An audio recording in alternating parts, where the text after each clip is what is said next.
Chapter 135. Xianxia followed the footprints in front of the mountain god temple and went down the mountain. However, he soon found that the footprints were strange. The footprints seemed to belong to two people.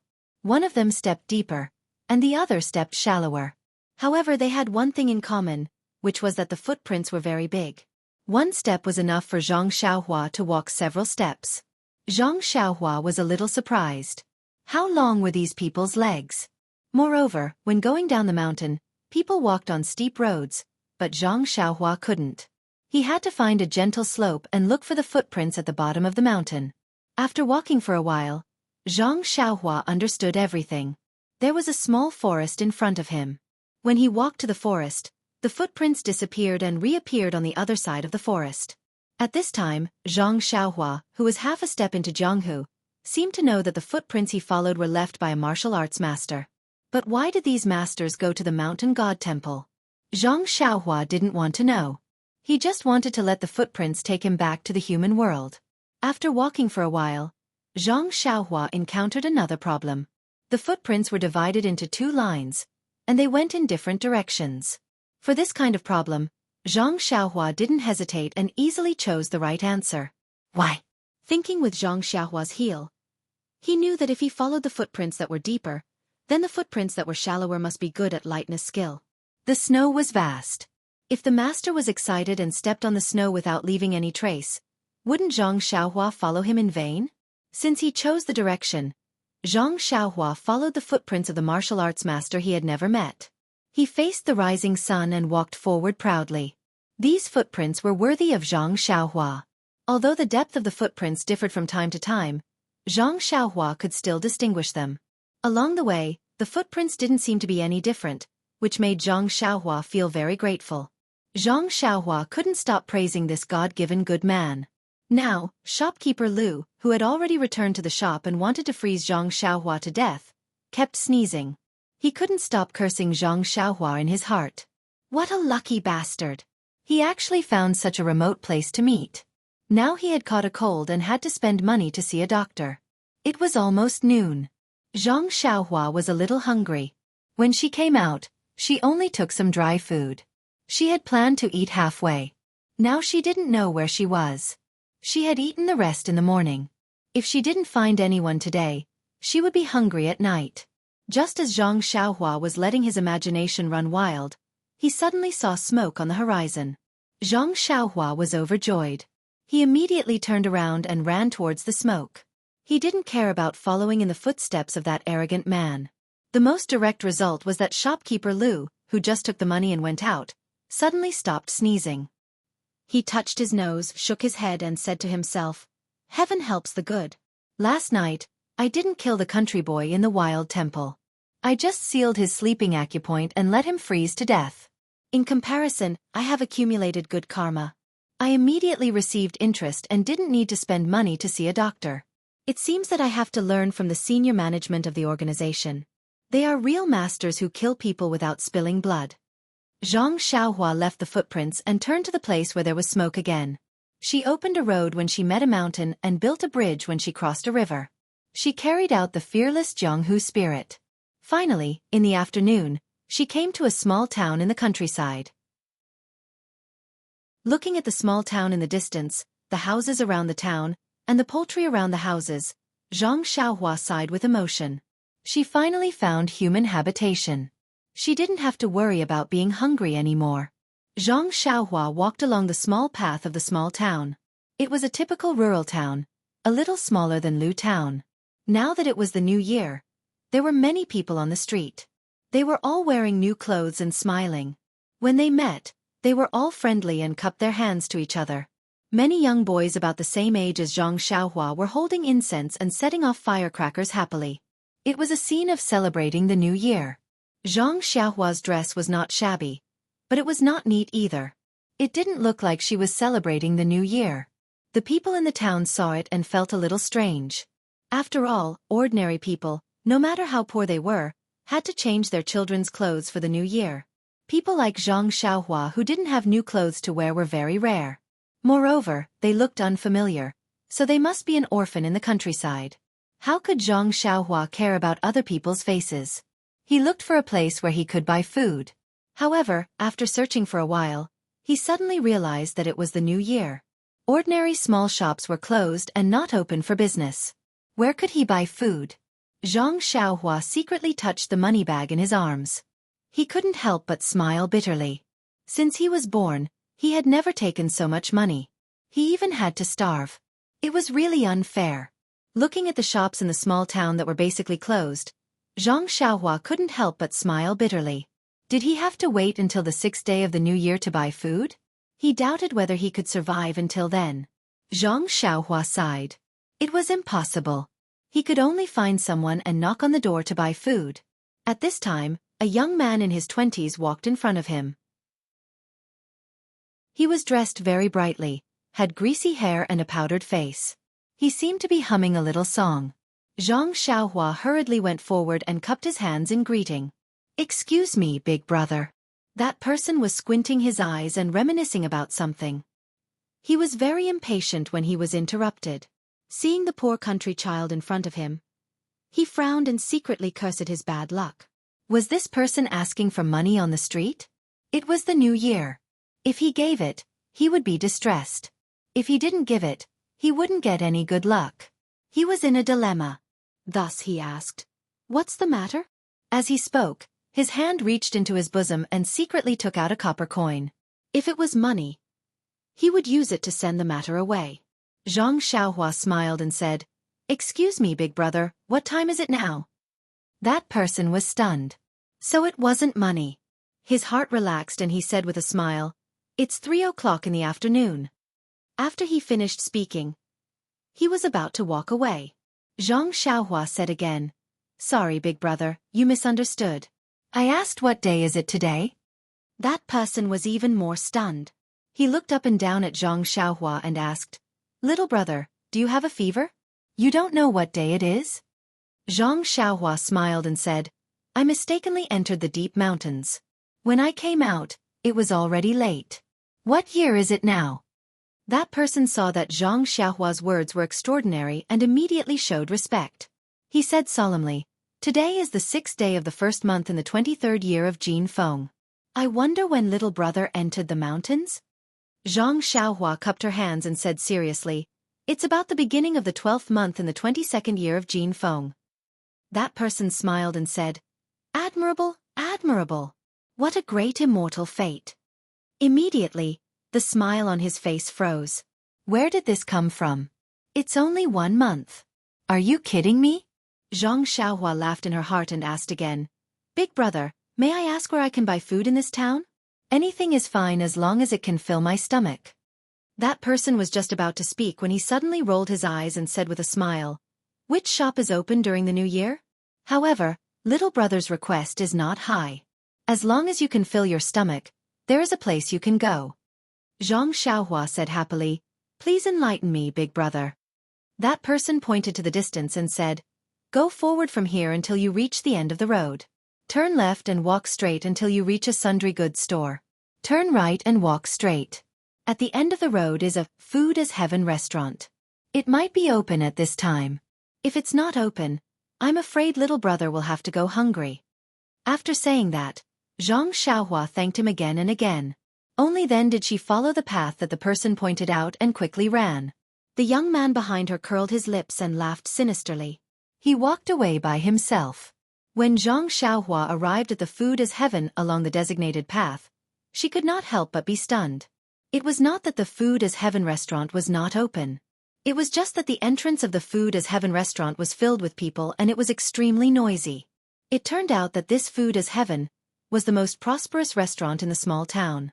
The new year was the best time for restaurants. How could they not open their doors to welcome customers? However, Xianxia was in a dilemma. Not to mention that Xianxia had never had the experience of going to a restaurant since she was young. On the way to Pingyang City, she had eaten at the Galloping Horse Inn. That was even when she followed Jianghu there. Moreover, the customers of this restaurant either came in carriages or were dressed in silk and satin. All of them were fat and big. It seemed that this restaurant was not of a low class. Now, could she even enter? Just as she was hesitating, Xianxia's stomach rumbled. Helplessly, Zhang Xiaohua still braced herself and walked forward. The waiter in front of the Food as Heaven restaurant was sweating profusely at the entrance to welcome customers. Suddenly, he saw a young man from the countryside walking over hesitantly. He could not help but frown secretly and thought to himself, "Country bumpkin, don't you know where you are before coming here without permission?" Just as he was about to wait for Zhang Xiaohua to go forward and scold him, the waiter realized that although Zhang Xiaohua's clothes were old, they were not made of the commonly seen cloth in the countryside. The waiter's eyes were very sharp. He took a closer look and saw that the clothes were tailored to fit. They were probably not picked up or stolen. Although they were not new clothes, he could not figure out her identity. Therefore, he quickly changed his attitude and smiled. "Young man, why are you here at Food as Heaven?" Looking at the waiter's attitude, Zhang Xiaohua secretly thought that the waiter of this big restaurant was indeed different. He was very professional and did not lower the standard of service just because of her young age. Zhang Xiaohua smiled and said, "Of course I'm here to eat. What else can I be here for?" The waiter blushed. That was true. He thought that the restaurant was high-end and this young man did not have money to eat here.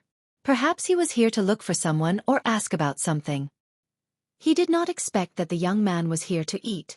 One could not judge a book by its cover. The sea could not be measured with a pint pot. This ordinary-looking young man was actually a rich person. Therefore the waiter quickly bowed, waved his hand, and gestured for Zhang Xiaohua to come in. When Zhang Xiaohua entered the restaurant, it was an eye-opener. It was already past lunchtime, but the restaurant was still noisy and there were almost no empty seats. Zhang Xiaohua did not know what to do when the waiter smiled and said, "Dear customer, do you want to have a quiet private room on the second floor?" When Zhang Xiaohua heard this, she thought to herself, "Forget it. Who knows if there is a private room fee or a minimum price here? Although I have never eaten in a restaurant, the ancient said that even if I have not eaten pork, I have seen pigs run. There are many books about sharpening one's knife. I will not be taken advantage of for no reason." Therefore, Zhang Xiaohua quickly waved her hand and said, "This place is good. It's so lively." The waiter did not force her. He found a small table on the first floor and let Zhang Xiaohua sit.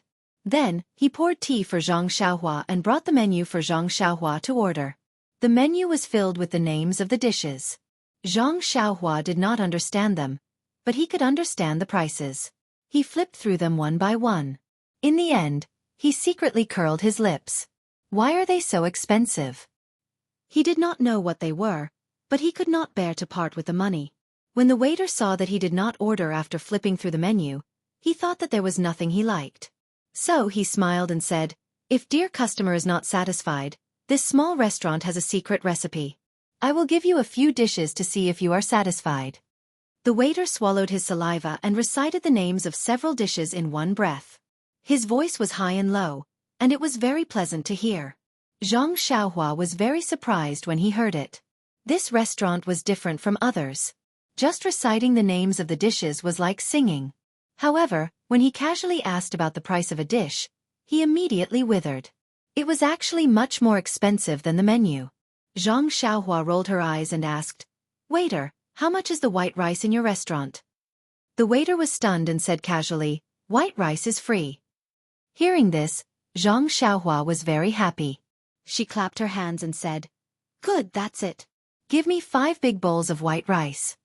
The waiter trembled and almost dropped the menu in his hand. He glared fiercely at Zhang Xiaohua. If it wasn't for the fact that they were in public and he was afraid that it would affect the restaurant's business, the waiter only wanted to step over and grab Zhang Xiaohua's neck and throw him out. Wasn't this just making fun of him? Looking at the waiter's angry eyes, Zhang Xiaohua was stunned. She smiled innocently and asked, "Waiter, what are you doing here? Hurry up and get to work. Give me the white rice." The waiter gritted his teeth and said with a smile, "Dear customer, this white rice is free, but you should at least order a dish." Zhang Xiaohua was stunned and said, "You didn't say that just now." The waiter lowered his head and said, "That was this little one's negligence. Please forgive me." Zhang Xiaohua asked, "Must I order a dish?" The waiter said, "Yes." Zhang Xiaohua asked again, "Are you sure? Must I order a dish?" The waiter said with certainty, "Yes, I'm sure, definitely and definitely." Zhang Xiaohua laughed and said, Hee hee, I only knew that I had to order a dish after you said it.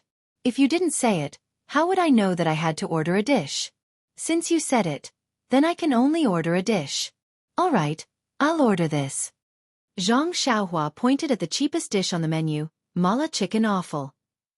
The waiter looked and asked, "Dear customer, are you sure?" Zhang Xiaohua nodded and said, "I'm sure, definitely and definitely." The waiter said, "Then dear customer, you won't go back on your word?" Zhang Xiaohua laughed and said, "I won't. This one has always been a man of his word. As the saying goes, a gentleman's word is as fast as a horse's whip. If I say this, then I will." The waiter nodded and said, "Then dear customer, you won't add any other dishes."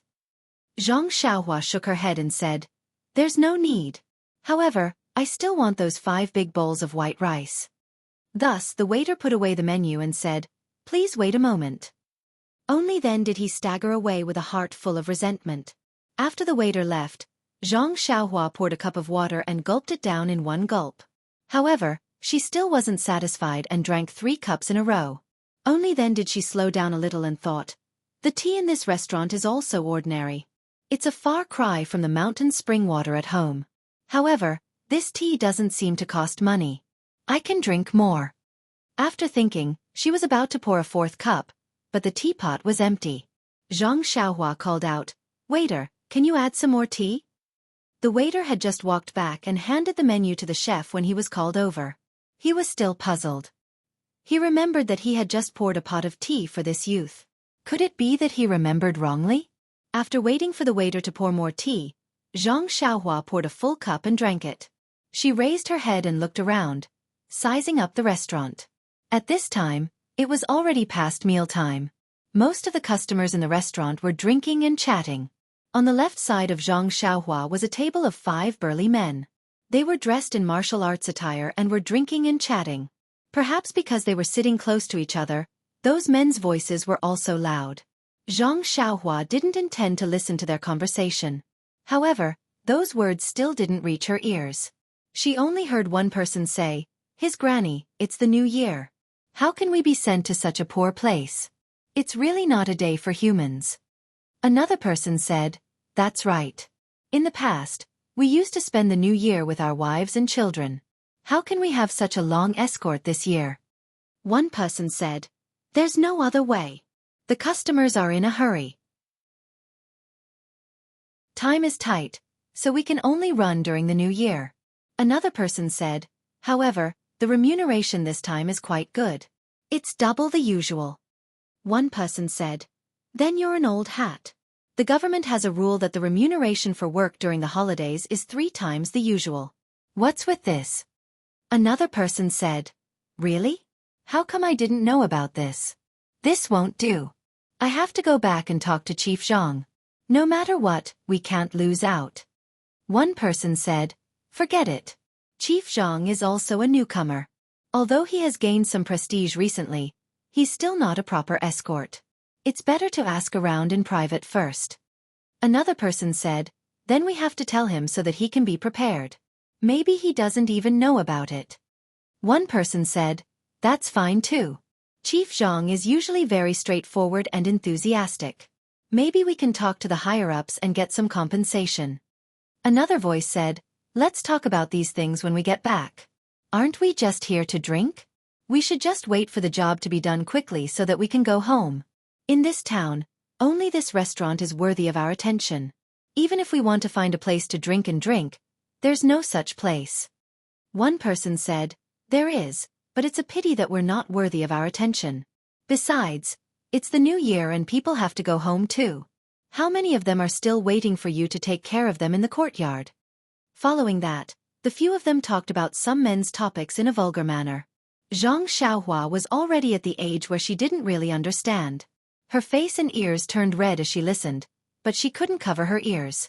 She could only keep drinking water to distract herself. Accidentally, the teapot was empty again. Zhang Xiaohua could only call out again, "Waiter, add more water. Please add it to your collection. Thank you." Chapter 136. When the waiter served Zhang Xiaohua's spicy chicken giblets and 5 bowls of white rice on a tray, Zhang Xiaohua had already drunk 3 pots of tea, and her stomach was rumbling with hunger. But when Zhang Xiaohua saw the plate full of chili and red chicken giblets, she couldn't help but be dumbfounded. She asked blankly, "Waiter, is this the dish I ordered?" The waiter smiled and said, "Sir, that's right. This is our restaurant's famous special dish, spicy chicken offal. It's spicy and spicy. It tastes very delicious. It's a dish that people who like chili will definitely order." Zhang Xiaohua's face turned bitter. That's right. The menu clearly said spicy and spicy. Why didn't she ask more? The waiter asked her several times. Why didn't she pay attention? Alas, she was blindly greedy. Perhaps this dish was indeed delicious, but she never ate spicy food. There was no other way. She couldn't ask the waiter to change it to other dishes. Wouldn't that cost more money? Zhang Xiaohua had to bite the bullet. She picked up the bowl and chopsticks and carefully put a piece of chicken giblets into her mouth. Immediately, a spicy taste spread from her mouth to her head and then to her eyes. It was so spicy that she almost cried. Zhang Xiaohua quickly ate a few mouthfuls of white rice to calm down a little. Then, Zhang Xiaohua drank a lot of tea. Only then did she have the courage to eat a mouthful. Although this spicy chicken giblets was extremely spicy, it was also a good dish to eat. Zhang Xiaohua wanted to stop but was afraid of wasting, and wanted to eat but was afraid of spicy food. When the plate of spicy chicken giblets was finished, Zhang Xiaohua had already eaten 6 bowls of white rice and 2 pots of tea. When Zhang Xiaohua picked up the chopsticks, she picked up the red chili on the plate and couldn't find a piece of chicken giblets. Only then did she put down her chopsticks with relief. Although Zhang Xiaohua wanted to eat the chili on the plate, she thought about her mouth and gave up the idea. She touched her round belly. She was really full. Since she had finished eating, she naturally had to pay the bill. Zhang Xiaohua raised her hand to call the waiter. In fact, when Zhang Xiaohua was eating, the waiter's eyes didn't leave her. After she finished eating, the waiter stared at her even more closely. Zhang Xiaohua's behavior was really suspicious. She had the tendency of eating without paying attention. If she slipped away, the waiter would have to pay for the meal. How could he not pay attention? At this time, when he saw that Zhang Xiaohua didn't have any other strange behavior and called him over to pay the bill, he was more careful. He was afraid that Zhang Xiaohua would find a cockroach in the spicy chicken giblets and make it difficult for him. When Zhang Xiaohua asked him how much money to pay, the waiter was slightly relieved. He smiled and said, "Dear customer, are you done eating? It's 50 copper coins." 50 copper coins? Zhang Xiaohua said strangely. Why is it so much? I remember the price on the menu is 45 copper coins. The waiter smiled and said, "Dear customer, you didn't see wrong. That chicken giblets is indeed 45 copper coins." Then why are you asking for 50 copper coins? Zhang Xiaohua asked again. Isn't plain rice free? The waiter said, "But dear customer, that pot of tea is 5 copper coins." What? Zhang Xiaohua almost jumped up and said, "This water is expensive? Why didn't you tell me?" The waiter had a face of grievance and said, "You didn't ask me. Dear customer, this drink has to be charged. This is tacitly agreed by the government. Didn't you know? If you didn't ask me, how would I know that you didn't know?" Zhang Xiaohua was speechless. She had been extremely careful, but she had still been tricked by the restaurant. Fortunately, this tea was charged by the person and not the pot. Otherwise, wouldn't she have been wronged for drinking 5 pots of tea? Thus, Zhang Xiaohua didn't say anything else. She felt around in her chest and took out the money pouch. Then, she put her hand inside and felt around for a long time before taking out a small piece of broken silver. She handed it to the waiter. The waiter felt a wave of dizziness. He originally thought that this Zhang Xiaohua was someone who was prepared to eat for free. He had already made some preparations, but he didn't expect that the other party would actually pay the bill. If you want to pay the bill, then pay the bill. It's only 50 copper coins. You can just give me copper coins, but you gave me a piece of silver. It looks like it's at least 3 to 5 copper coins. Aren't you playing with me? The waiter resisted his impulse and lowered his head to ask, "Dear customer, it's only 50 copper coins. Don't you have copper coins? Or a smaller piece of broken silver would also be fine."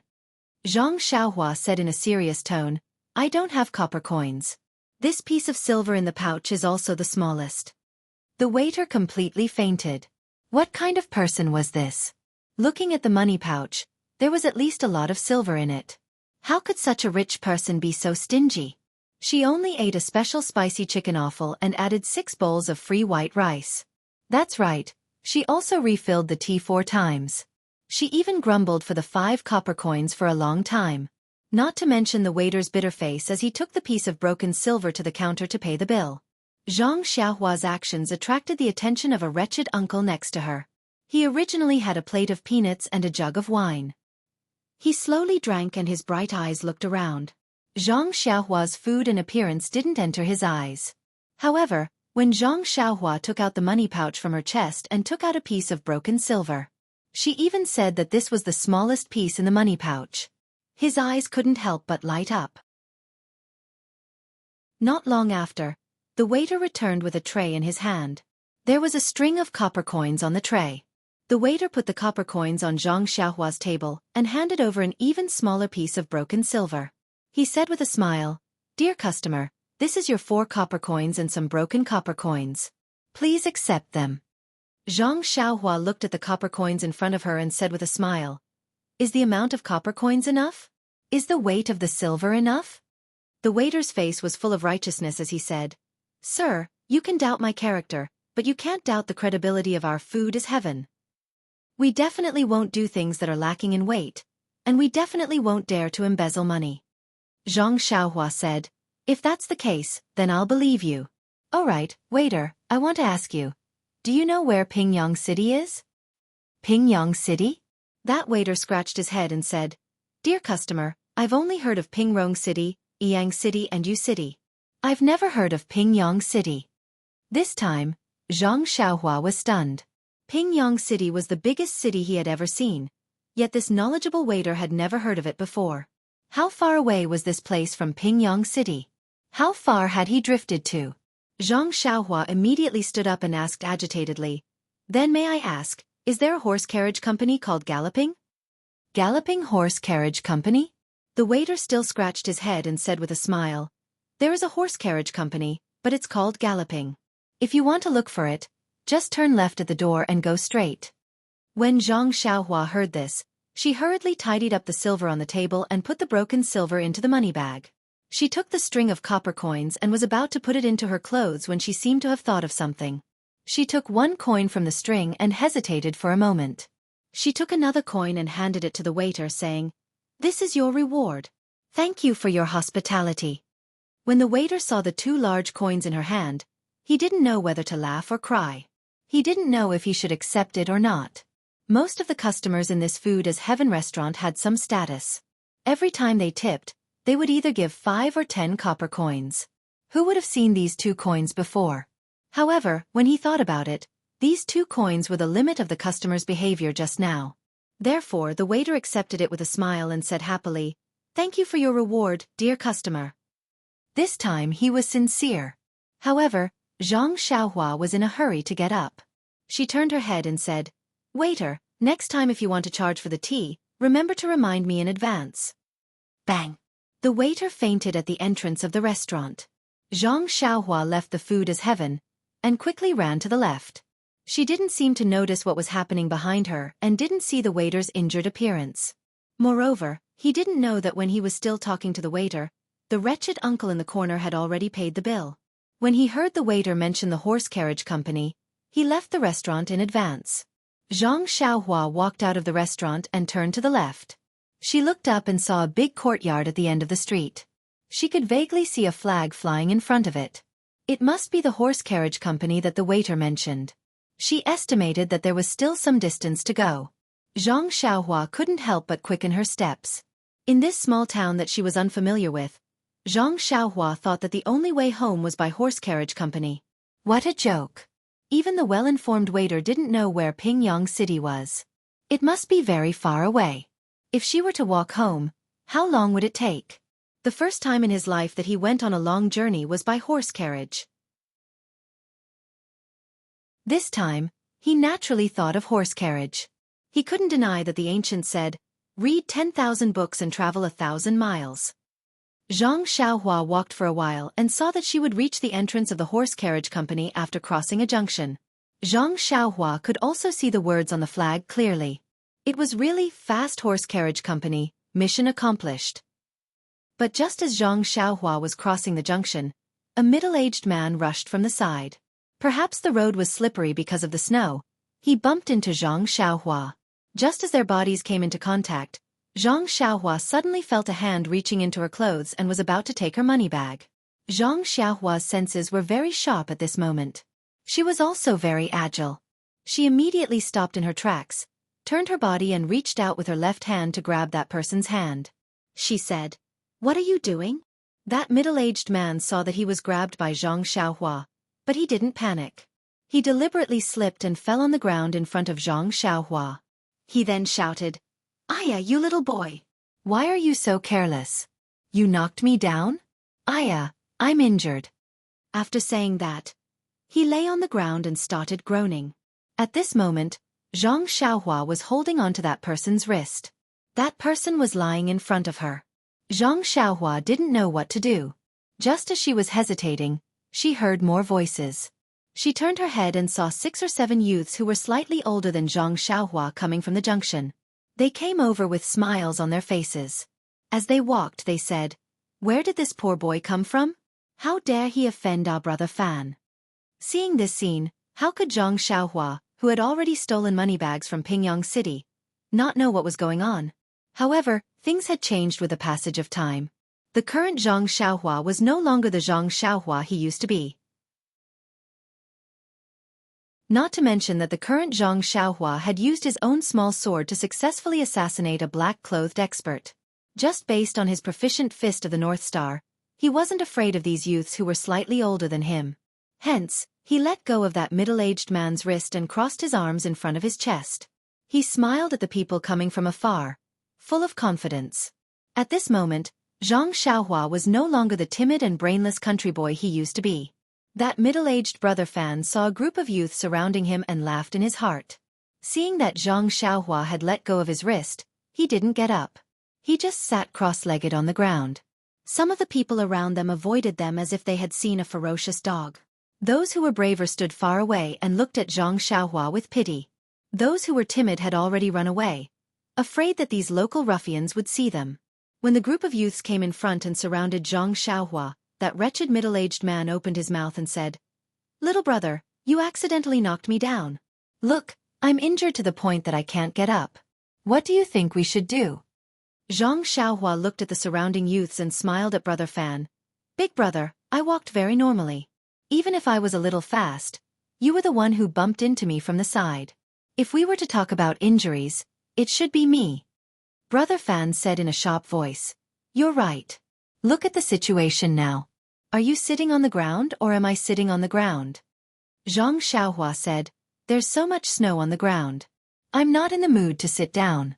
Who knew that you would have such a weird habit of sitting in such dirty places?" Brother Fan said with a smile, "Little brother, you're quite eloquent. Unfortunately, the eyes of the surrounding crowd are as sharp as snow. They all saw it.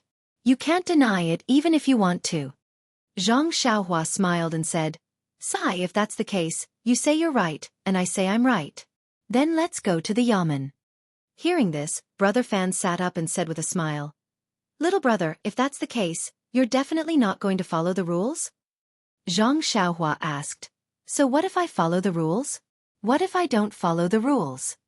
That wretched Brother Fan said in a sharp voice, "Haha, that's right.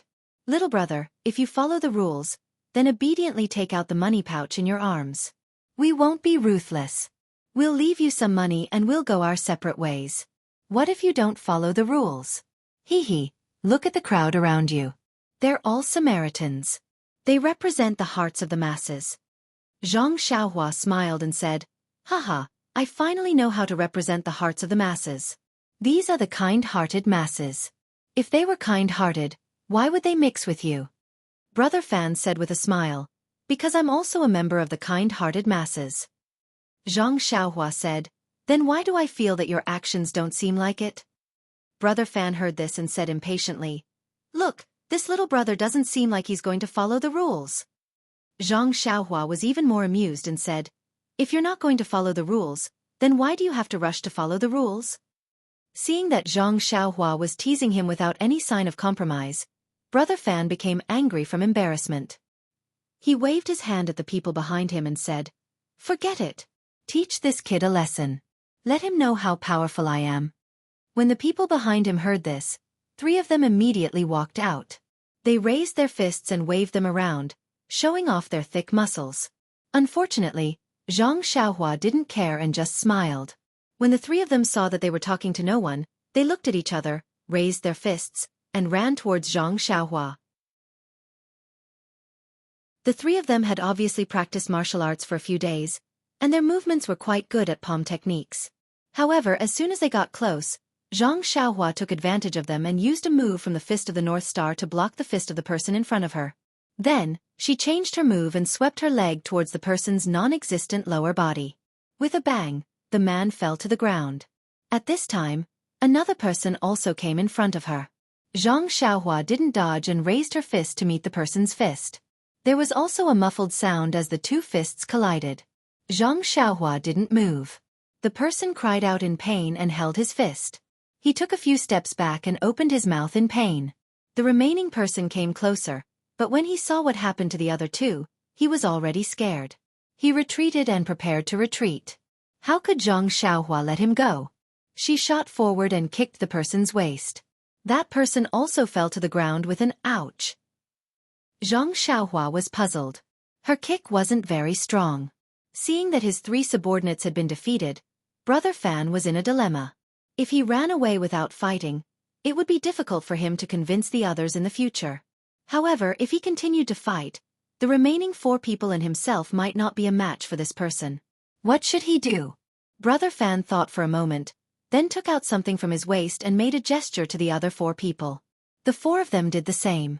At this time, Xianxia saw that each of them had a dagger in their hands. Looking at the daggers that flashed with a cold light, Xianxia couldn't help but feel a little flustered. She wasn't afraid of fighting bare-handed, but against weapons, she really didn't have any experience. However, there was always a first time for everything. Perhaps this was a kind of test for herself. Thinking about this, Xianxia unconsciously reached out her left hand to touch the small sword in her bosom. However, she immediately let go. The small sword's power was too great. It was not easy for her to control it. It was fine if she didn't use it, but once she used it, there would definitely be blood. If someone died on the street, it would be quite troublesome. It was better not to use it. When Brother Fan saw that Xianxia's eyes were a little flustered, he couldn't help but feel proud. He laughed sinisterly and rushed forward, waving his dagger to stab Xianxia's waist. As for the other 4, when they saw their leader coming forward, they also swarmed over, waving their daggers. When Xianxia saw the shining daggers stabbing at different parts of her body, she couldn't help but panic. She tried to move her body and used the defensive fist technique of the Fist of the North Star, dodging left and right. After dodging a few moves, she was careless and her arm was cut by a dagger. A smear of fresh blood instantly dyed her sleeve. The injured Xianxia suddenly calmed down. She knew that blindly defending wouldn't be of much use. The best defense was offense. Xianxia slightly adjusted her pace. Seeing a gap between the daggers, she took a big stride forward and raised her leg to kick one of the people's wrist. Ouch! That dagger flew into the air.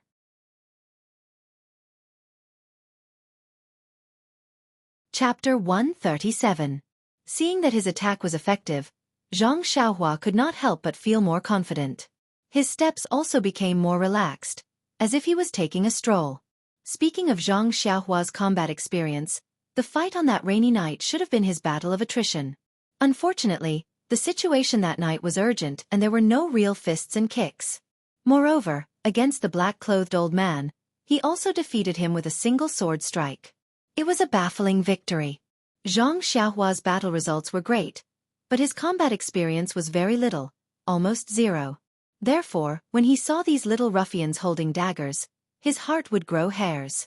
Now that he had knocked away a person's dagger, Xianxia had turned the situation around and seized the initiative. Following that, he began to appreciate the art of combat. In the fight with the other 4 people, he carefully practiced his fist of the North Star. Practice was the only standard to test the truth. The more Zhang Xiaohua fought, the happier he became. The more he fought, the more skillful he became. Those people were practically feeding Zhang Xiaohua moves. His experience was like sitting on a Kongming lantern, slowly rising. How could these ruffians have received proper martial arts training? Their attacks were completely based on instinct, and there was no pattern at all. They just happened to be the stepping stones for Zhang Xiaohua, who was a beginner in martial arts, to advance. However, they did not know this, only blindly chopping and stabbing. They could not even touch the corner of Zhang Xiaohua's clothes. After a long time, the leader, the wretched brother Fan, realized that something was wrong. He originally thought that this was a young country bumpkin, and that he would gain a lot by intimidating him. Who knew that the other party would ignore him? His pride was hurt, and he could only give up on the tradition of using virtue to win people over. He turned to force, but then the situation went out of control. His side actually brought out their ultimate weapons. This was not the worst thing, but the most frightening thing was that this youth became more and more relaxed under the attacks of the daggers. This was not a situation that Brother Fan wanted to see. No matter what, Brother Fan was still a leader. His vision was naturally different from his subordinates. When those people were still in full swing attacking Zhang Xiaohua, he had already secretly held back, and his figure was showing signs of retreating. Zhang Xiaohua, who was in control of the entire situation, seemed to have sensed Brother Fan's movements. This was the main culprit. How could she let him escape? Moreover, fighting with these people was just to increase her proficiency points and stretch her muscles. Zhang Xiaohua was already impatient. Seeing that the other party had made a move, she did not delay any longer. Zhang Xiaohua leaped into the air, her body suspended in the air. Her legs spun in the air like a spinning top, and a few light pa-pa-pa sounds could be heard. She kicked the chests of the 4 people who were attacking her. It was a move from the divine resembling 6-joint fists, killing in 4 directions. Zhang Xiaohua also used the right amount of strength in her leg. Those people couldn't catch their breath and fell to the ground, unable to move. Only Brother Fan was left standing there.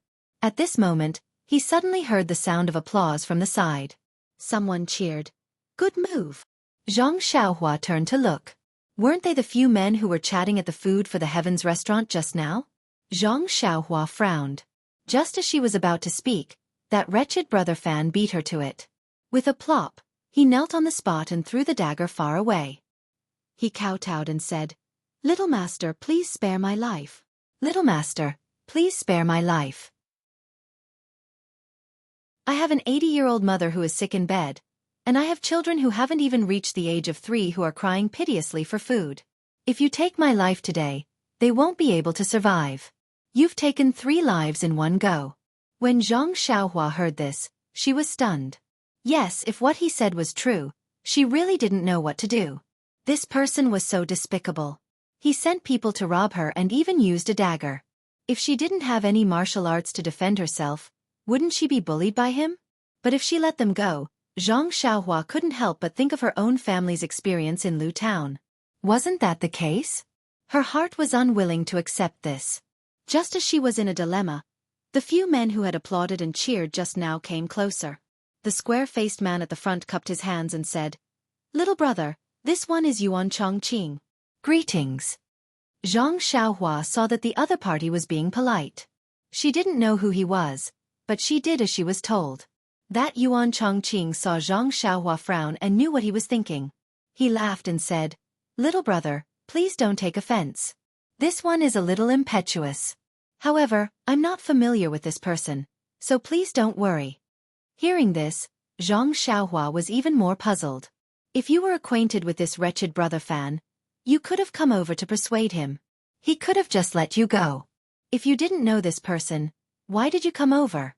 Thus, Yuan Chongqing explained the reason in full detail. It turned out that when Zhang Xiaohua was inquiring about the situation with the shop assistant at Food for the Sky, this Yuan Chongqing had heard everything. Even when Brother Fan stood up and looked at him with ill intentions, this trained escort had seen it all. Perhaps he could ignore other people, but this young man was inquiring about Pingyang City. He reckoned that he was most likely from Pingyang City. Since he was from Pingyang City, then Yuan Chongqing couldn't just sit by and watch. Just as Zhang Xiaohua left the restaurant, the few people who had eaten and drank to their heart's content also paid the bill and left under Yuan Chongqing's suggestion. Then, they followed behind Zhang Xiaohua from a distance. Brother Fan purposely bumped into Zhang Xiaohua and the group of ruffians surrounding Zhang Xiaohua. This was all seen by Yuan Chongqing and the rest. A few impatient men wanted to go forward, but Yuan Chongqing saw that Zhang Xiaohua looked relaxed and didn't seem to be afraid at all. He pulled the rest aside to watch the show. It was only when Zhang Xiaohua used the Fist of the North Star and knocked down the ruffians that the crowd couldn't help but applaud and praise. Hearing this, Zhang Xiaohua understood that there were still some kind-hearted people in the pugilistic world. However, she was even more puzzled. Why couldn't they help her when she was from Pingyang City?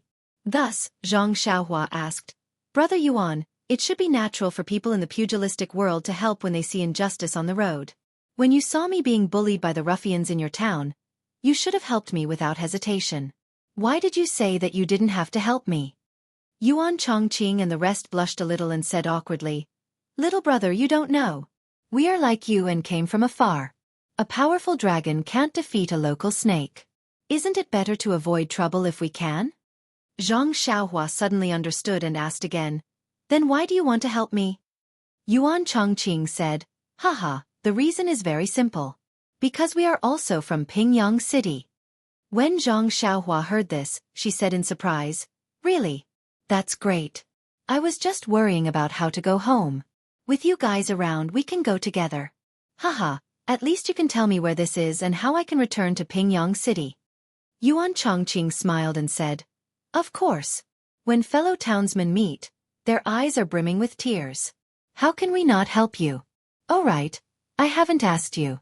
Why did your best move look so familiar to me? But I just can't remember where I saw it before. Can you tell me?" Zhang Xiaohua thought for a while and said embarrassedly, "The last move you mentioned should be one of the Liuhe fists. But I can't remember the name. I haven't completely mastered it and it's different from the standard Liuhe fists. You might be able to remember it if you think again." Yuan Chongqing was enlightened and said sympathetically, "Little brother is right. Now that you mention it, I can really distinguish it. It seems to be called killing in all directions. However, this Liuhe fists is indeed difficult to learn. I have practiced it for a long time but I still haven't mastered it. It seems that only our head Zhang is the best at this." Zhang Xiaohua didn't mind and said with a smile, "But you are still better than me. I will forget whatever I practice. You should be happy." Yuan Chongqing said in surprise, "But little brother showed off his prowess just now. I can see that your martial arts are also very exquisite." Zhang Xiaohua waved her hand and said, "That was all pieced together by me. My martial arts are mediocre. If I were to practice with these people, I would have been defeated long ago." After saying that, she glared fiercely at Brother Fan and the others who were kneeling on the ground. Brother Fan saw that this group of people knew each other and that he couldn't afford to offend them. He could only obediently kneel and smile. Zhang Xiaohua didn't have any ideas and asked Yuan Chongqing. Yuan Chongqing thought for a while and said with a smile, "Little brother, you don't have to care about what he said.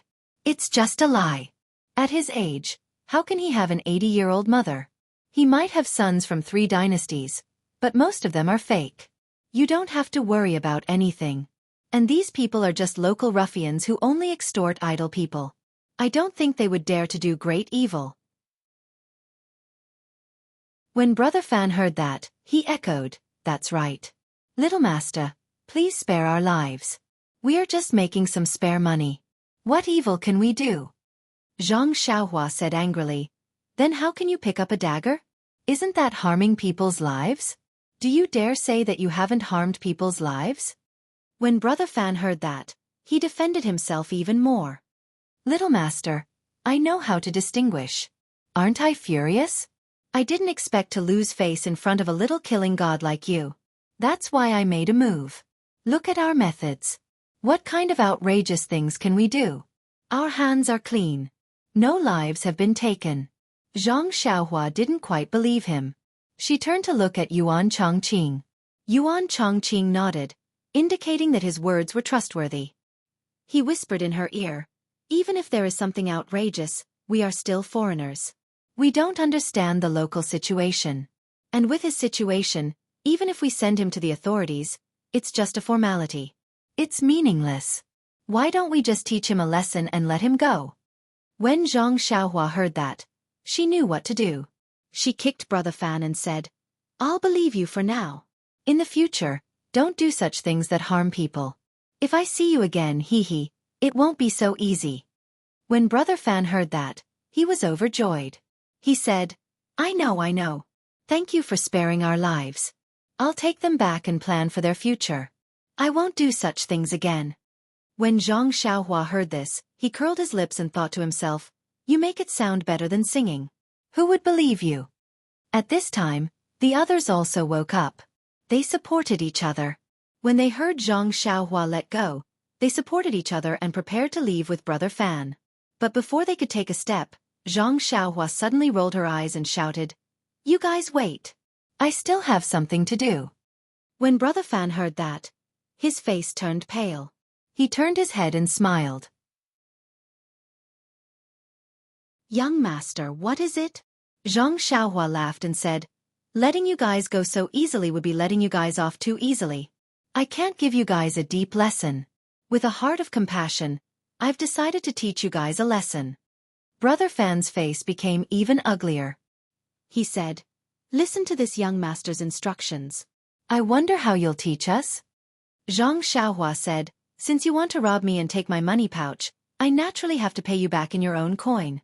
Besides, Sai, your actions have deeply hurt my heart. You have destroyed my beautiful impression of this town. This loss is huge. You have to compensate me for my mental damage. I've decided. Zhang Xiaohua said, Since you want to rob me and take my money pouch, I'll pay you back in your own coin. Zhang Xiaohua took a deep breath and said, I've decided to take your money pouches and let you guys have a taste of being robbed. When everyone heard that, they fainted. If you want to compensate, just say it. Why do you have so many reasons? Brother Fan naturally didn't dare to say anything. He hurriedly urged his subordinates to take out their small pouches and hand them to Zhang Xiaohua. Zhang Xiaohua didn't mind and took them one by one and put them in her bosom. Finally, Brother Fan carefully handed over his slightly full pouch. Zhang Xiaohua weighed it up and down and said, It's not that heavy. It seems your business isn't good. Brother Fan smiled and said, This young master is joking. It's a small business to begin with. It can only be fun but not rich. Zhang Xiaohua smiled and said, You really don't have anything in your bosom?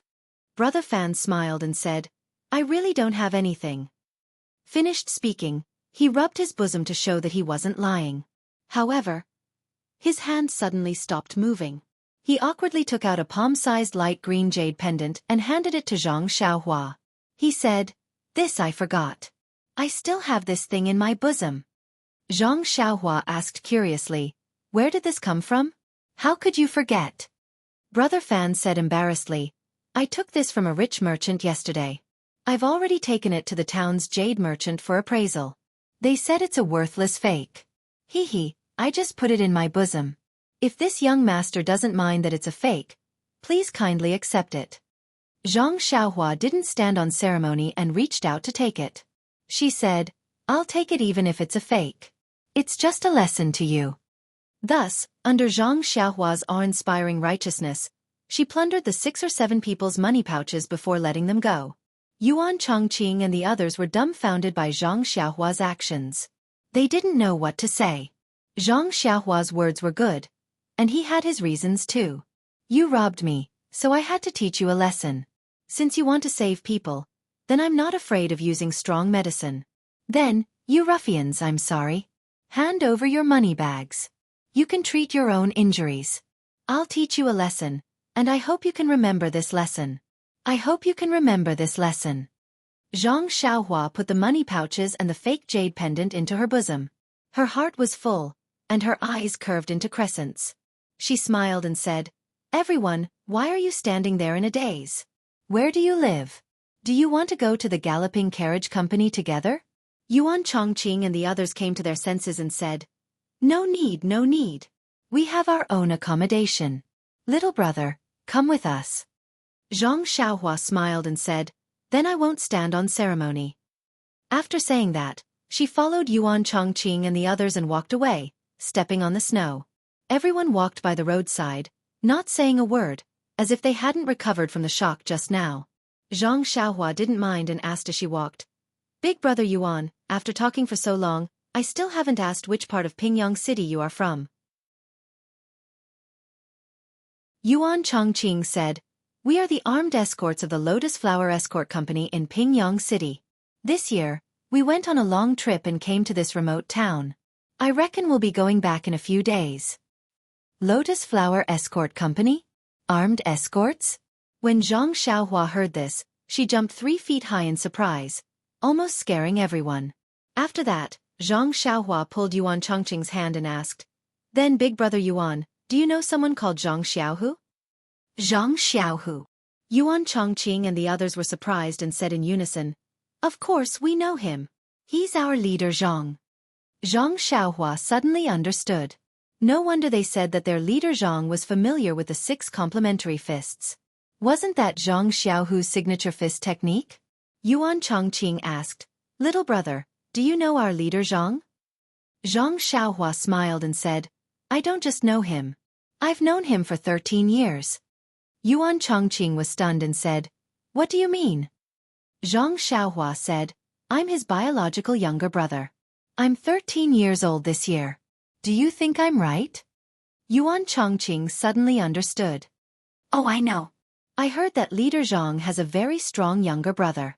What's his name again? Zhang Xiaohua said, he's called Zhang Xiaohua. You have to remember such a handsome and mighty name.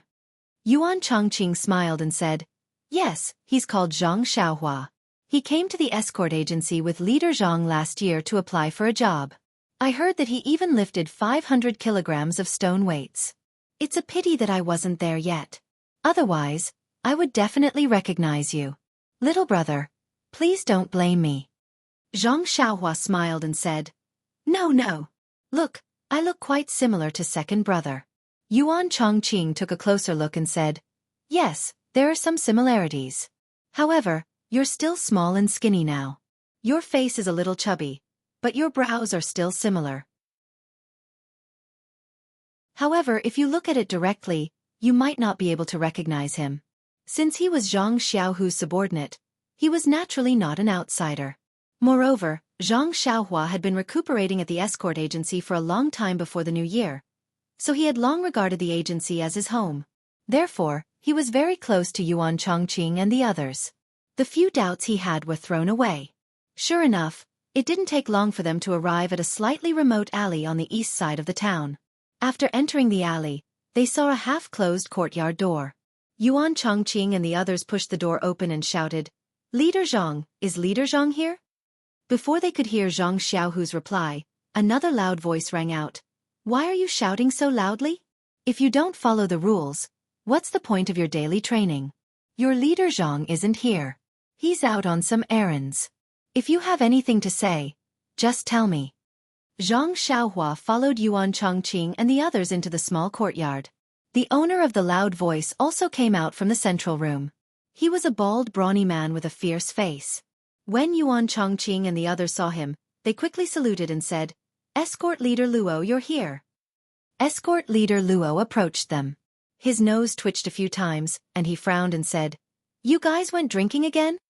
Yuan Chongqing smiled and said, Big escort leader, we've been in this godforsaken place for so long with nothing to do.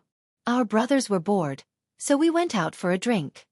Escort leader Luo said, You can drink, but don't cause trouble for me. Otherwise, I'll teach you a lesson. Then his gaze fell on Zhang Xiaohua and he said impatiently, Who is this person? Why did you bring a stranger here? Please add it to your collection, thank you.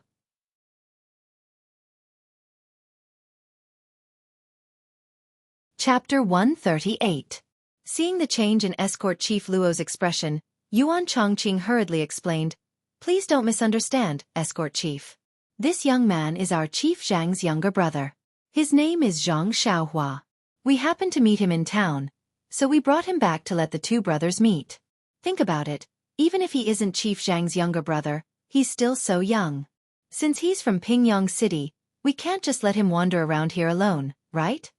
Escort Chief Luo's expression softened when he heard this. He then asked, You know him? You know that he's Zhang Xiaohu's younger brother? Yuan Chongqing smiled apologetically. You must be joking, escort chief. How would I know him? But don't you think this young man looks exactly like our Chief Zhang? What's there to be suspicious about?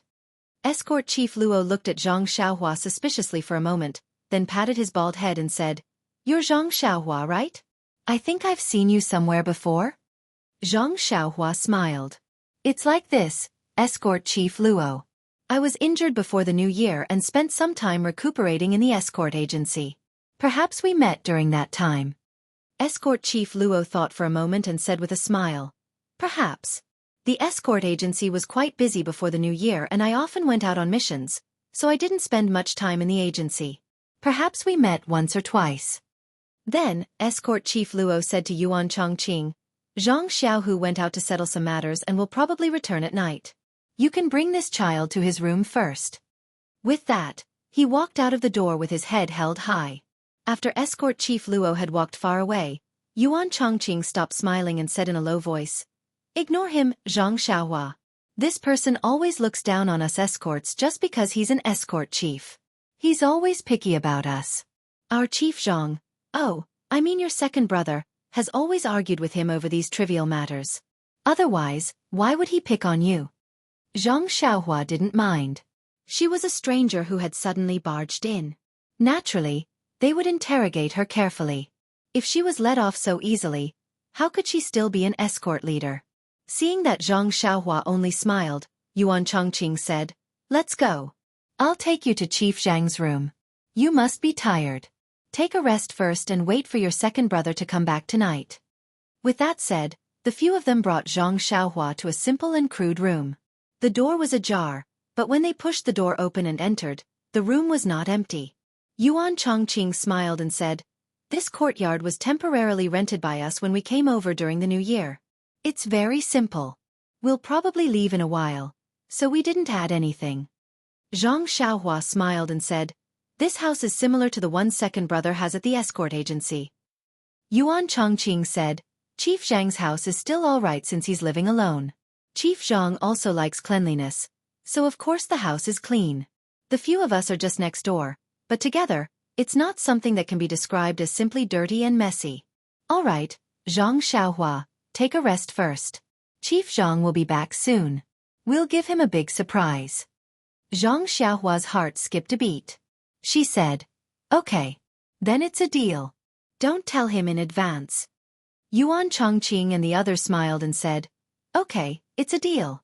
Chief Zhang is very generous to us. I haven't seen him happy for a long time. This must make him very excited. Zhang Xiaohua asked again, But that escort Chief Luo knows about it too. He won't tell second brother, right? Yuan Chongqing and the others said, Haha, don't worry. This escort Chief Luo went out at this time. He's probably looking for some fun somewhere. With your second brother around, he can rest assured. He takes care of many things very well. He won't be back until nighttime. Only then did Zhang Xiaohua feel relieved and repeatedly agreed. Yuan Chongqing and the others saw that Zhang Xiaohua looked tired, so they didn't say anything else and left. Zhang Xiaohua had been running from early morning until the afternoon. When she was eating at the restaurant, she was harassed by the local ruffians. Then, she showed off her power and killed all of them. Naturally, she was tired by now. She looked at the wound on her arm. It had stopped bleeding a long time ago and didn't seem to hurt now. She didn't have the mood to care about it. She spread out the quilt on Zhang Xiaohu's Kong bed and crawled into it. She quickly fell asleep. Time passed quickly. The winter days were short, and dusk arrived quickly. When the lanterns were lit, Zhang Xiaohu came back from outside. He was exhausted but also a little happy. Even though Zhang Xiaohu was only escort leader Luo's assistant and was only there to help him with his work, this man seemed to think highly of him and pushed all the work to him. Just like today, when he was discussing the return journey en route with the merchants, escort leader Luo even asked Zhang Xiaohu to handle it. Did he really think of Zhang Xiaohu as a permanent worker who didn't need to be paid a monthly salary? However, this was good too. Zhang Xiaohu had learned a lot from this escort mission. Even if he was asked to run an escort alone in the future, there wouldn't be a problem. However, Zhang Xiaohu smiled bitterly and shook his head. He was just an escort, not an escort leader. Why would the agency let him be in charge? Fortunately, he had already agreed on the return journey and route with the customers. Returning to Pingyang City was imminent. At the thought of Pingyang City, Xianxia was really eager to return home. He had run 2 long escort trips before the new year and actually didn't stay in Pingyang City for the new year. He wondered how his brother was doing in Huanqi Mountain Village. However, thinking about what Zhang Xiaohua said, there were many people in the mountain village who cared and took care of him. He should be able to have a good new year. There was also Li Jinfeng, young Master Li.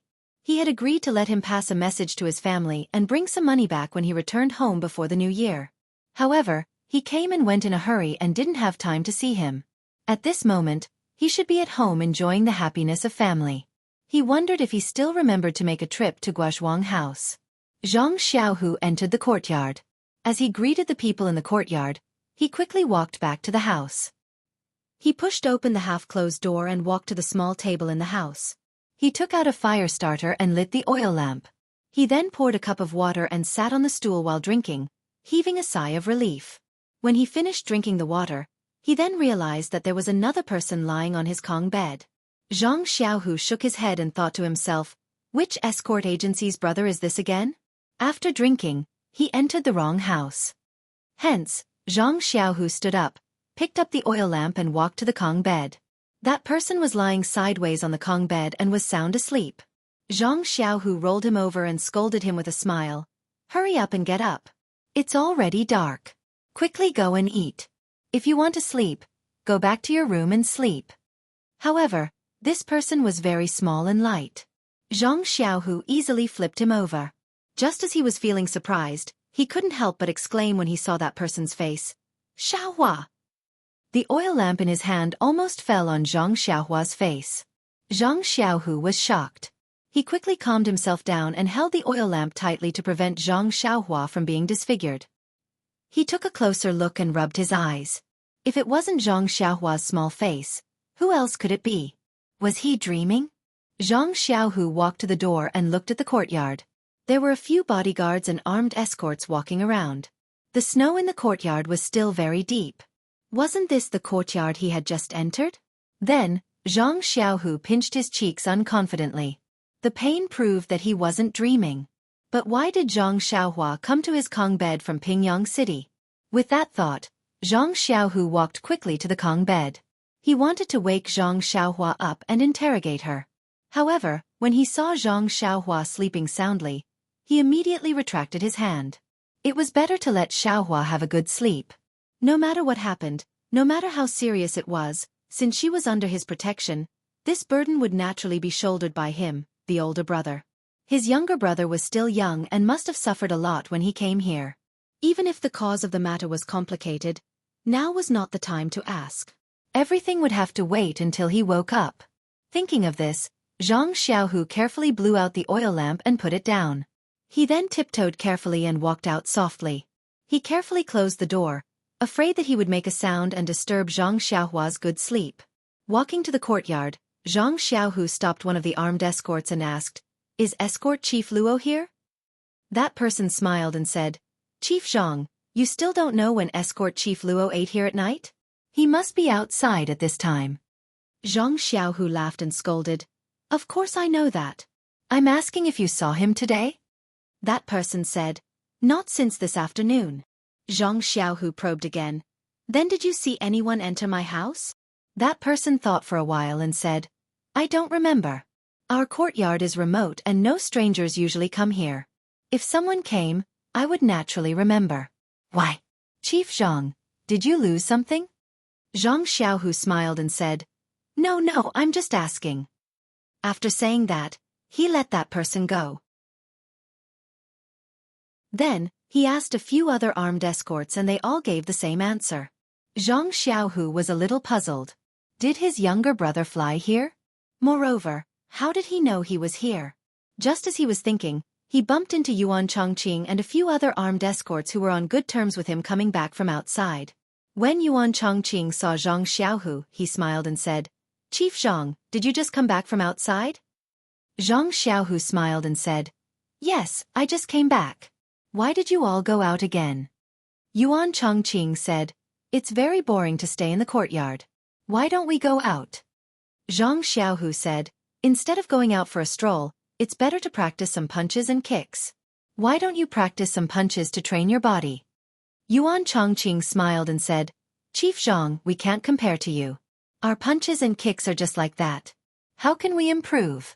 If I were as lucky as you, I would also practice diligently at the martial arts center to learn the inner strength mantras. Zhang Xiaohu said, Opportunities are always given to those who are prepared.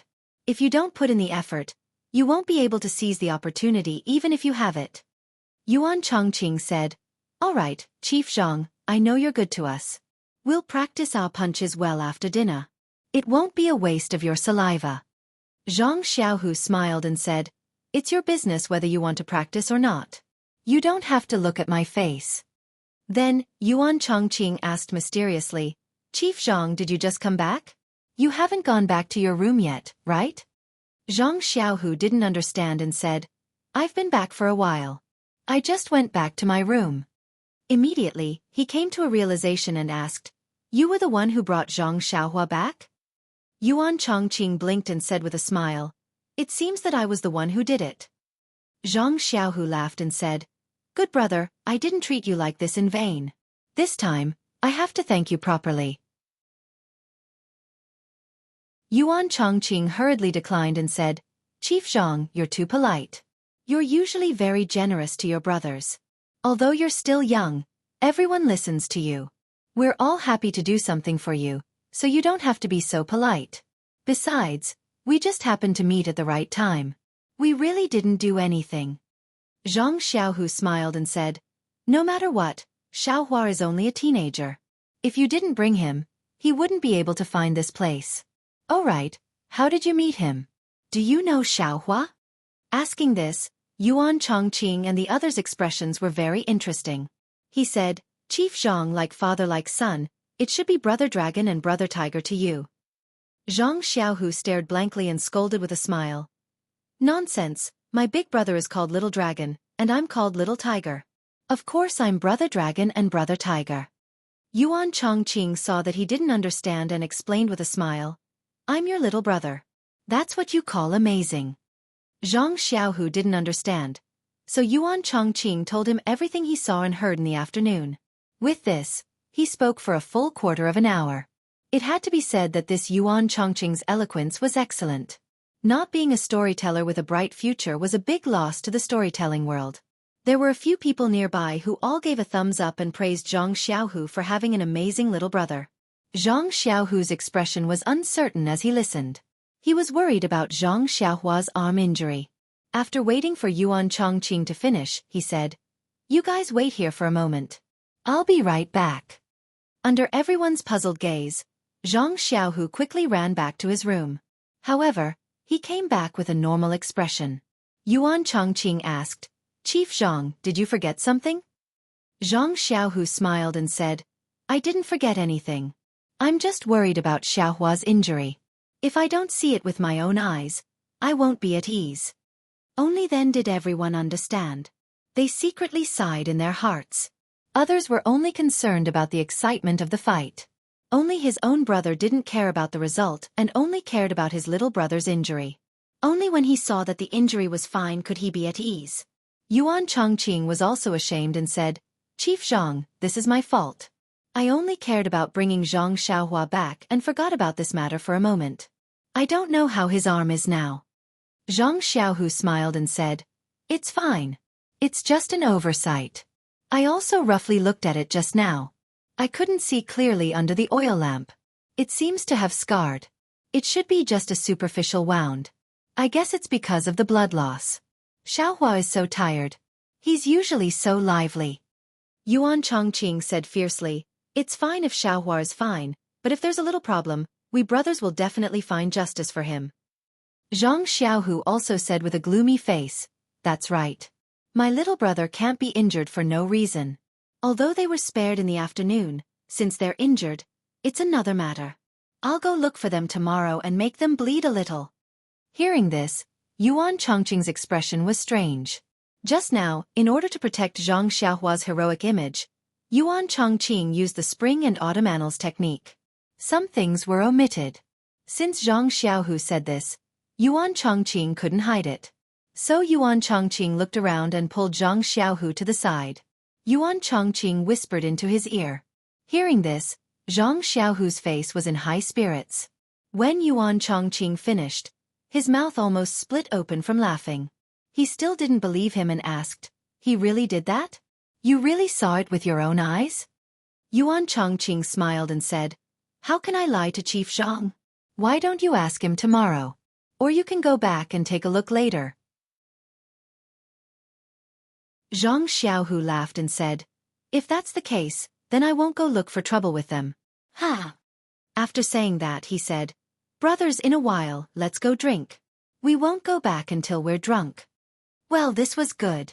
After hearing that his little brother was fine, he was so happy that he wanted to go drink. However, it couldn't be said that this was a celebration of the brothers' coincidental meeting. Everyone was surprised to see Zhang Xiaohu's angry eyes just now, but now he was beaming with joy. They surrounded Yuan Chongqing and the others and asked for the reason. How could they explain it?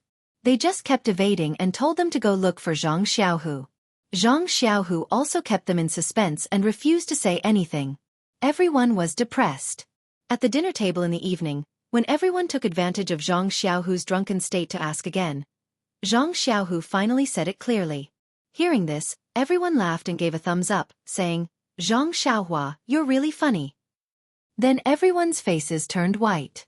Although it was said that they wouldn't go back until they were drunk, how could Zhang Xiaohu drink too much with his slightly injured little brother sleeping on his Kong bed?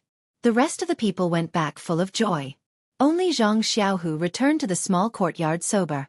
At night, Zhang Xiaohu slept close to Zhang Xiaohua, far away from him, afraid that he would accidentally wake him up. However, he was also worried that Zhang Xiaohua was a strong sleeper. How could he wake him up so easily? The next day, when Zhang Xiaohua woke up from his flickering dream, the first thing he saw was the second brother he had been thinking about day and night. He couldn't help but be overjoyed. Just as he was about to call out, he heard that Zhang Xiaohu was still sound asleep. He quickly covered his mouth with his hand. However, this small action still woke up Zhang Xiaohu, who was thinking about him. Zhang Xiaohu opened his eyes and saw Zhang Xiaohua's happy little face looking at him. He jumped up from the Kong bed and said with a smile, "Xiaohua, you're awake." Zhang Xiaohua also smiled and said, "Yes, second brother, I'm awake." Not much was said, but the two were happy. Then, Zhang Xiaohu asked, "You didn't sleep enough. How about you sleep a bit more? It's still early." Zhang Xiaohua said with a smile, "Second brother, as long as I wake up, it'll be hard for me to fall asleep again. Besides, I fell asleep when I came to your room yesterday afternoon. I've slept for so long. Otherwise, I'll be sleepy again." Zhang Xiaohu said, "Okay then, let me take a closer look at the wound on your arm." Zhang Xiaohua stretched out her arm. Zhang Xiaohu used the light coming in from the window to take a closer look. He took a towel and wiped off some of the blood on the outside. The wound was as he thought.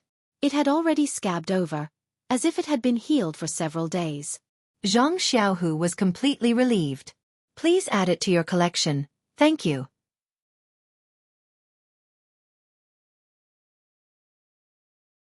Chapter 139. At this time, Zhang Xiaohu frowned and stared at Zhang Xiaohua, asking, "Xiaohua, why didn't you stay in Huanxi Mountain Villa? Why did you come to this small town for no reason? This place is very far from Pingyang City. Did you come alone? Or did you come with someone else? Did you make a mistake in the mountain villa, so you escaped here without permission? If that's the case, Little Blossom, don't be afraid. Tell me what's going on. Don't be afraid. Even if the sky falls, I'm here to hold it up. However, you have to tell me the truth." Zhang Xiaohua heard her second brother asking so many questions, which were getting more and more ridiculous. She quickly waved her hands and said, "Don't, second brother. Even if the sky falls down, there's someone higher than you. You don't have to worry about me. How do you expect me to answer so many questions?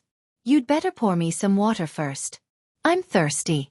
After I drink the water, I'll tell you in detail." Zhang Xiaohu had no choice but to turn around and pour him some water. Seeing him gulp it down, he asked again, "Now you should tell me." In fact, it was not that Zhang Xiaohua was unwilling to tell Zhang Xiaohua that she, Yan, and others went south. However, he Tianchu's instructions before she went out, and the attack on the rainy night made her hesitate. She did not know if she should tell Zhang Xiaohu. Moreover, she was injured by the men in black and almost lost her life. Although she was fine now, if she told her second brother, he would be worried. What should she do? Moreover, Shirtai did not seem to want others to know her whereabouts. She did not even tell Zhang Xiaohua about her background. Of course, Zhang Xiaohua had to consider for her. However, Zhang Xiaohua thought again. This Zhang Xiaohu was her biological second brother. If he could not be trusted, who else in the world could be trusted? After thinking for a long time, Zhang Xiaohua said, "Second brother, there are some things that I must keep a secret, so you must keep it a secret. What I told you today, you mustn't tell anyone. Even if escort Luo asks, you mustn't say a word." Zhang Xiaohu saw Zhang Xiaohua's hesitation and thought that he had done something bad. When he heard this, he could not help but become serious. He nodded and answered, "Okay, Xiaohua, I promise you, I'll only tell one person about this. I will never tell anyone else." Thus, Zhang Xiaohua recounted how she had set off from Pingyang City with the convoy of Huanxi Manor, and how she had been attacked in the rainy night. However, she did not mention the fight with the old man in black. She only said that she had accidentally fallen into the water to escape in the dark and had picked up a wooden board in the water. That was how she had drifted down the rapids. Zhang Xiaohu and Zhang Xiaohua had grown up together. He knew Zhang Xiaohua's swimming ability like the back of his hand. She could be a little frog in the small river in front of the Guozhuang house, but she was a far cry from being a loach in this river. Thus, he did not have the slightest doubt that Zhang Xiaohua could not get ashore in time with a wooden board in the rapids. However, when he heard that Zhang Xiaohua had drifted for a long time and was only rescued by someone in a slower stream, he was so scared that his face turned pale. Zhang Xiaohua was puzzled when she saw her second brother's scared look. She asked, "What's wrong, second brother? Am I not fine? What's there to be afraid of?" Zhang Xiaohu smiled stiffly and said, "The ignorant are fearless. Xiaohua, you should know that this place is very close to the sea. The rivers on the left converge to Luojiang, which is not far ahead. I think the river that you drifted over is the same. If you were not rescued at that time, you would have drifted into Luojiang soon. The river is wide and it would be even more difficult to get ashore. Moreover, this is the estuary of Luojiang. If you could not get ashore before entering Luojiang, you would have no chance. Tell me, how can I not be scared?" When Zhang Xiaohua heard this, a trace of cold sweat appeared on his back. In his heart, he secretly thanked Xiao Meng for her fishing rod. If it were not for her fishing rod, he was afraid that he would have been sleeping in the boundless sea by now. Then, Zhang Xiaohua said that she had drifted for a long time and fell ill when she got ashore. It was not until yesterday that the person who saved her brought her out and put her in this strange town. When Zhang Xiaohu heard that his younger brother had almost died, he was already distressed. How could he still distinguish between his words? He only held Zhang Xiaohua's little hand and held it tightly. He only wanted to replace the pain that his poor younger brother had suffered some time ago with himself. When Zhang Xiaohua saw this, she felt that her decision was correct. If Zhang Xiaohu knew that she was almost beaten to death, wouldn't he immediately burst into tears? After a long while, Zhang Xiaohu said, "Since you drifted here by yourself and don't know whether Manor Master O is alive or dead, you naturally can't tell anyone about this matter. You can just say that you were sent here by the steward of Huanxi Mountain Villa."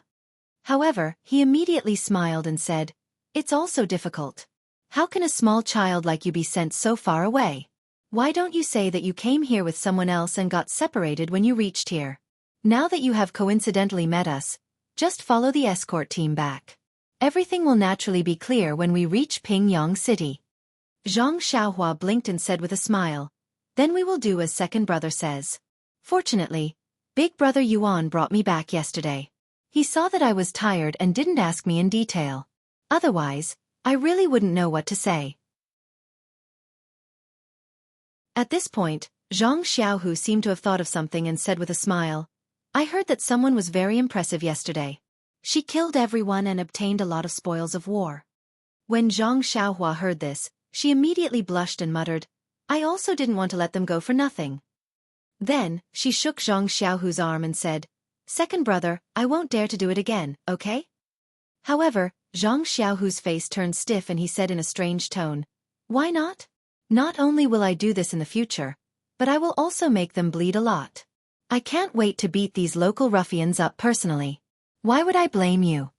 Zhang Xiaohua looked at Zhang Xiaohu in surprise and stopped shaking his arm. She couldn't believe her ears and asked, "You really agree with what I did yesterday?"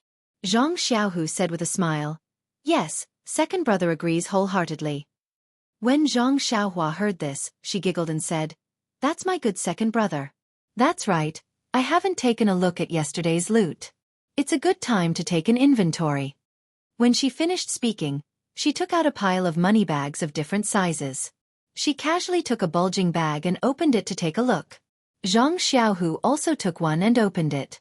Zhang Xiaohua's money bag had some scattered silver and some copper coins.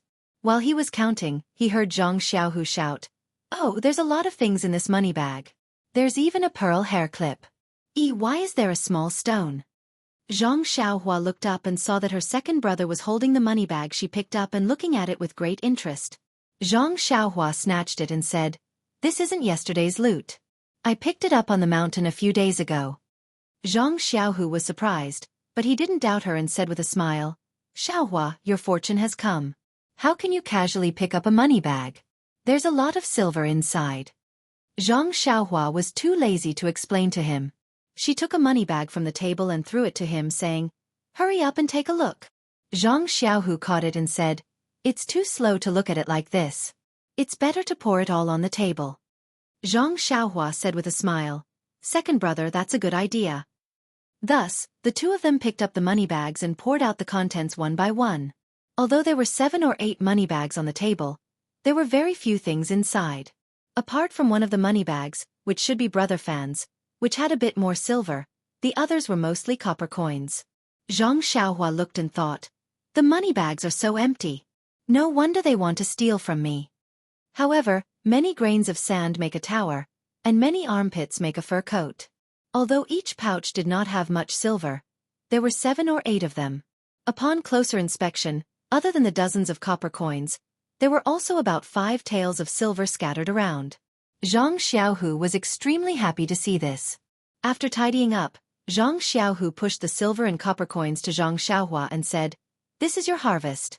Keep it for yourself." Zhang Xiaohua smiled and kept the copper coins.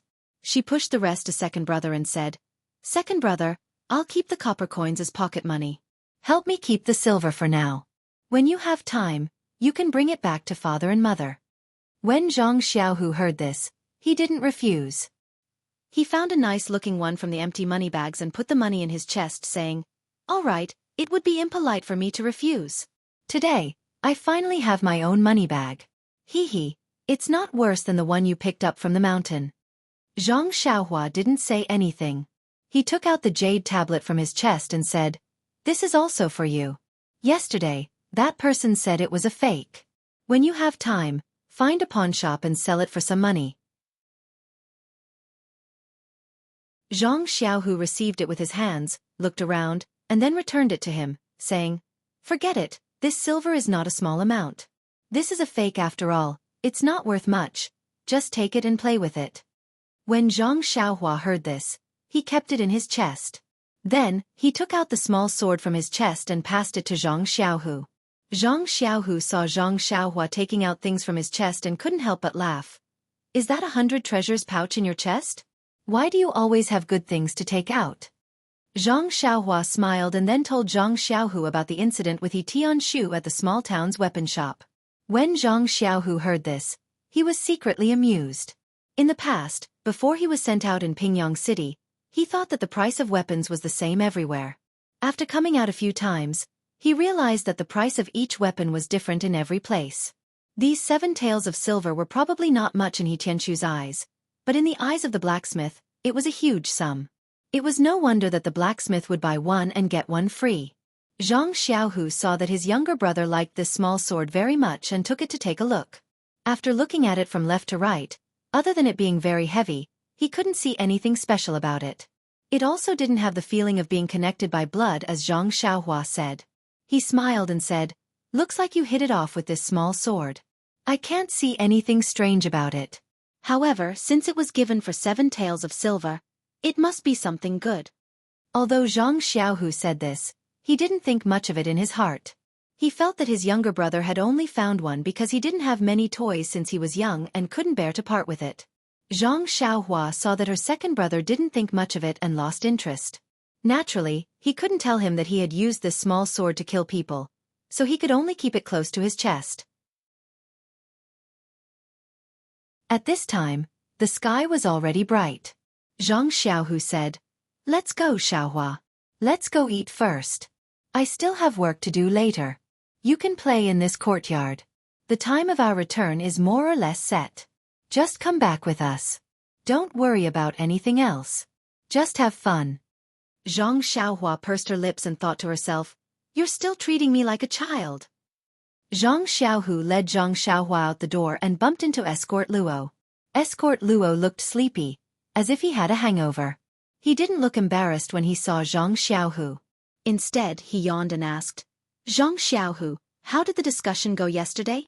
Zhang Xiaohu replied respectfully, reporting to Escort Luo, "Everything has been discussed. After breakfast, I'll report to you for your decision." Escort Luo nodded and said, Good job. Go eat first and come find me later. By the way, is this little brother really your younger brother?" Zhang Xiaohu smiled and said, "Yes, he is my younger brother, Zhang Xiaohua. It's quite a coincidence to meet him here. I'll tell you the details later." Escort Luo waved his hand and gestured for Zhang Xiaohu and his brother to go eat. He covered his mouth and yawned before going somewhere else. Zhang Xiaohua carefully pulled on Zhang Xiaohu and asked, "Second brother, this Escort Luo doesn't look like an escort leader. Are all the escort leaders of the Lotus Flower Escort Agency like this?" Zhang Xiaohu looked around and said carefully, "Xiaohua, you can't say that. Don't talk about others so casually. Be careful of the trouble that comes from the mouth. The other escort leaders don't look like this either. I guess it's because Escort Luo has been away for a long time and is homesick." After that, Zhang Xiaohua followed Zhang Xiaohu to the courtyard's kitchen for breakfast. At this time, there were many escorts and armed escorts in the kitchen. Many of them already knew that Escort Luo had met his younger brother here. Moreover, Zhang Xiaohua's performance on the streets yesterday had been spread by Yuan Chongqing's big mouth. Hence, everyone had a good impression of this inconspicuous young man. No matter what, he was still a brother from Pingyang City. How could he beat up a local bully so badly? Just thinking about it made them feel relieved, as if they were the ones who did it. Zhang Xiaohua had not seen his family for a long time. Now that he saw so many people from Pingyang City, he felt very close to them and spoke to them obediently. Before the meal was over, everyone already found Zhang Xiaohua pleasing to the eye, as if he was their brother. Zhang Xiaohu had a lot of work to do in the team and did not have much free time to take care of Zhang Xiaohua. He was worried that Zhang Xiaohua would not be able to adapt here. Now that he saw that everyone liked Zhang Xiaohua, he was relieved. After hurriedly finishing his meal, he gave Zhang Xiaohua some instructions and hurried to Escort Luo's room. Escort Luo's room was obviously bigger than Zhang Xiaohu's. It was a 2-room room with a central room. At this moment, Escort Luo was sitting in the central room with a bowl of porridge in front of him. He was rubbing his temples hard. Obviously, his hangover had affected his appetite and caused his head to hurt. When he saw Zhang Xiaohu enter the room, Escort Luo pointed to the stool beside him and said, "Sit." Then, he picked up the bowl of porridge and drank 2 mouthfuls before asking someone to bring it out. Escort Luo drank 2 more mouthfuls of tea before turning to look at Zhang Xiaohu and asked, "Deputy Escort Luo, tell me about yesterday's incident." Zhang Xiaohu hurriedly got up and said, "Escort Luo, you don't have to be so polite. Although 4th Master Wen thought highly of me and made me your deputy, I am still an executioner. You don't have to address me as such. Just call me Zhang Xiaohu." Escort Luo smiled and said, "Deputy Escort Luo may be an executioner in the escort agency now, but you have already entered the martial arts hall to learn advanced martial arts. Won't it be a piece of cake for you to become an escort in the future? I am only addressing you as such in advance. Don't you think so?" Zhang Xiaohu still refused, As long as I am not an escort, you can't address me as such. Don't you think so? Escort Luo smiled disapprovingly. Zhang Xiaohu saw that escort chief Luo did not speak and knew that he was jealous of him for being able to study in the martial arts hall. Moreover, this position of deputy team leader was fought for by fourth master 1. Perhaps he did not have the intention to call this escort chief Luo. Therefore, he did not argue and said pleasantly, "This is what I discussed with the merchants yesterday." Then, Zhang Xiaohu recounted what he had discussed with the merchants yesterday to escort Luo in detail. Escort Luo nodded as he listened. When Zhang Xiaohu finished his report, he said, "You have done well. Deputy Escort Luo, everything will be as you have discussed. In a while, go and give them a definite letter. It is settled."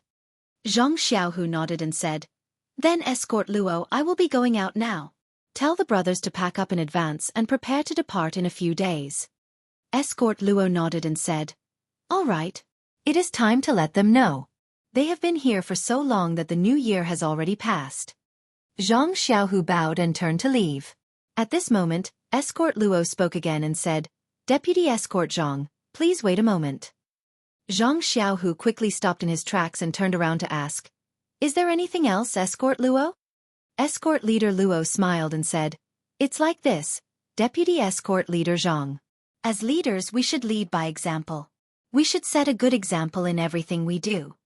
Zhang Xiaohu was stunned and said, "Escort Luo, if I have done anything wrong, please remind me. I have only been in the escort agency for a short time and there are many things that I still need to learn from experienced escorts like you." Escort Luo was very satisfied when he heard this and smiled. "Actually, it is not a big deal. The agency has its own costs for us bodyguards when we go out. There is a standard for everyone's daily meals and toiletries. You know this standard as well. The team's finances will also be recorded accurately. If there is a discrepancy, I will not be able to explain it to the agency, will I? Look at how your younger brother suddenly joined our team. It won't be easy to calculate his food and lodging expenses." Zhang Xiaohu's expression changed drastically when he heard this. "Please add it to your collection. Thank you."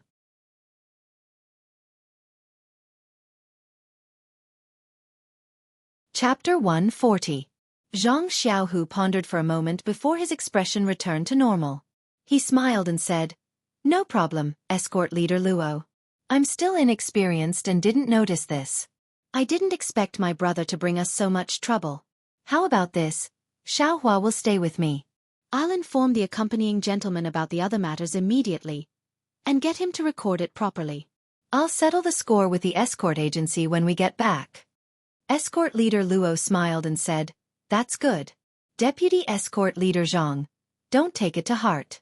As leaders, we have to pay attention to these details at all times.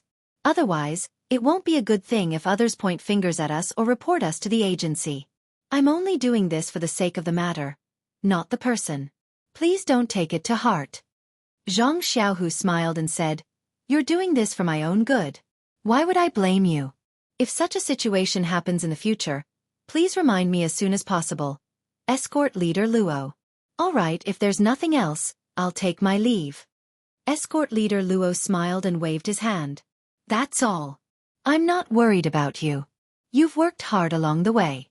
I'll definitely ask Fourth Master 1 for a reward when we get back." Zhang Xiaohu hurriedly cupped his fists and said, "Escort Leader Luo, you've worked hard. I'm just helping you on the side." With that, Zhang Xiaohu walked out of the central room with vigor.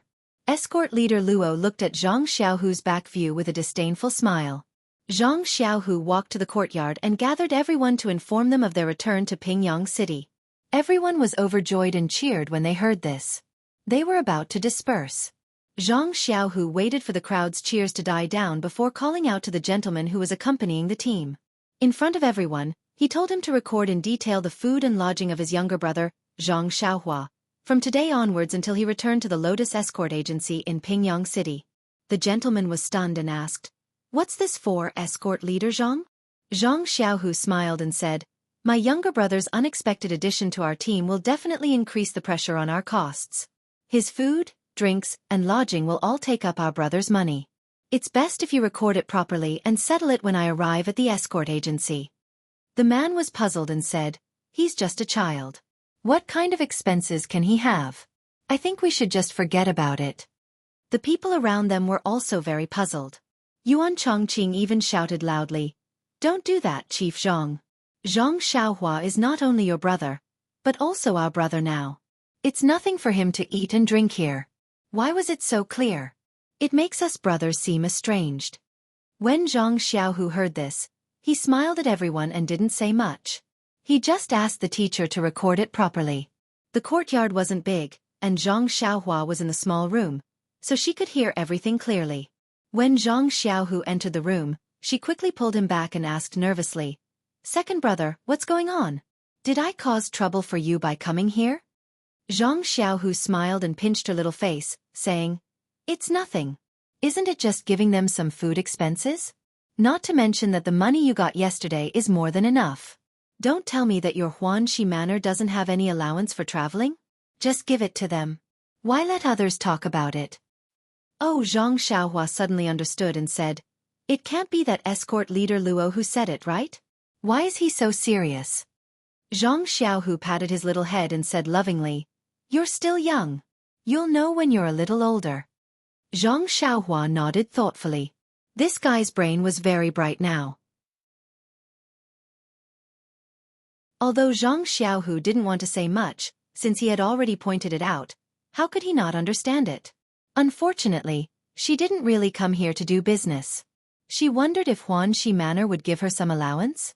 If not, she would have to take a portion of her earnings from yesterday and give it to the Lotus Flower Escort Agency. Just thinking about it made her heart ache. She immediately hated that escort leader Luo. Zhang Xiaohua wasn't the only one cursing escort leader Luo. Everyone in the courtyard was very surprised when they heard Zhang Xiaohu's words. Seeing that Zhang Xiaohu didn't explain, they secretly pulled aside a teacher who was accompanying the team to ask for details. That teacher also didn't quite understand, but after some deliberation, everyone understood the whole story.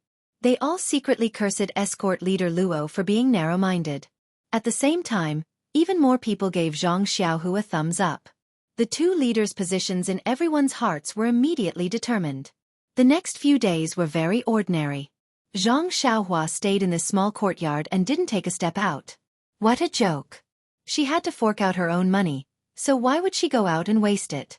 Actually, the main reason was that Zhang Xiaohua had been alone for this period of time.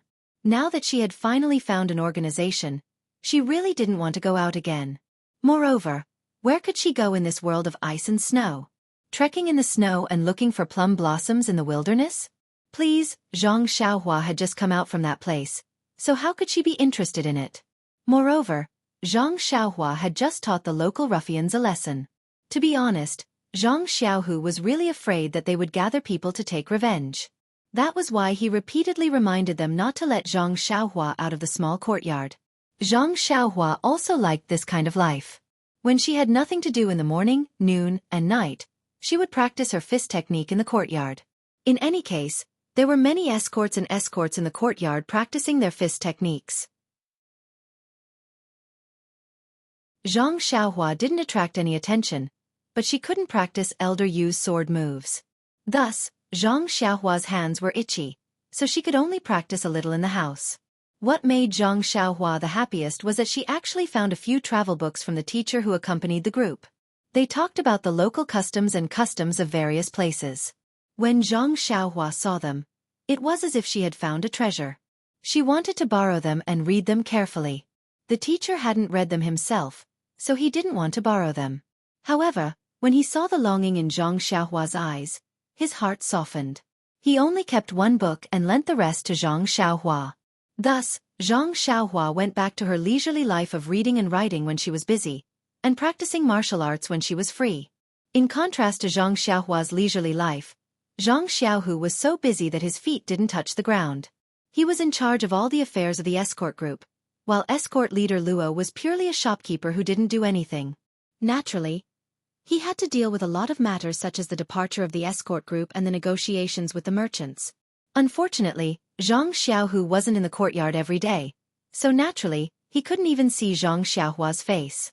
However, what made Zhang Xiaohua envious was that Zhang Xiaohu's method of practicing martial arts was different from his. Every night, when he returned home, Xianxia would sit cross-legged and meditate. Occasionally, he would also practice the Liu He Quan. When Zhang Xiaohu was practicing his internal energy, Zhang Xiaohua didn't dare to move at all, afraid that she would disturb her second brother. Most of the time, Zhang Xiaohu would wait for Zhang Xiaohua to fall asleep before he started practicing his internal energy. After a few busy days, everyone in the escort group packed their things and settled all the matters with the merchants. On this day, everyone who was eager to return home finally set off.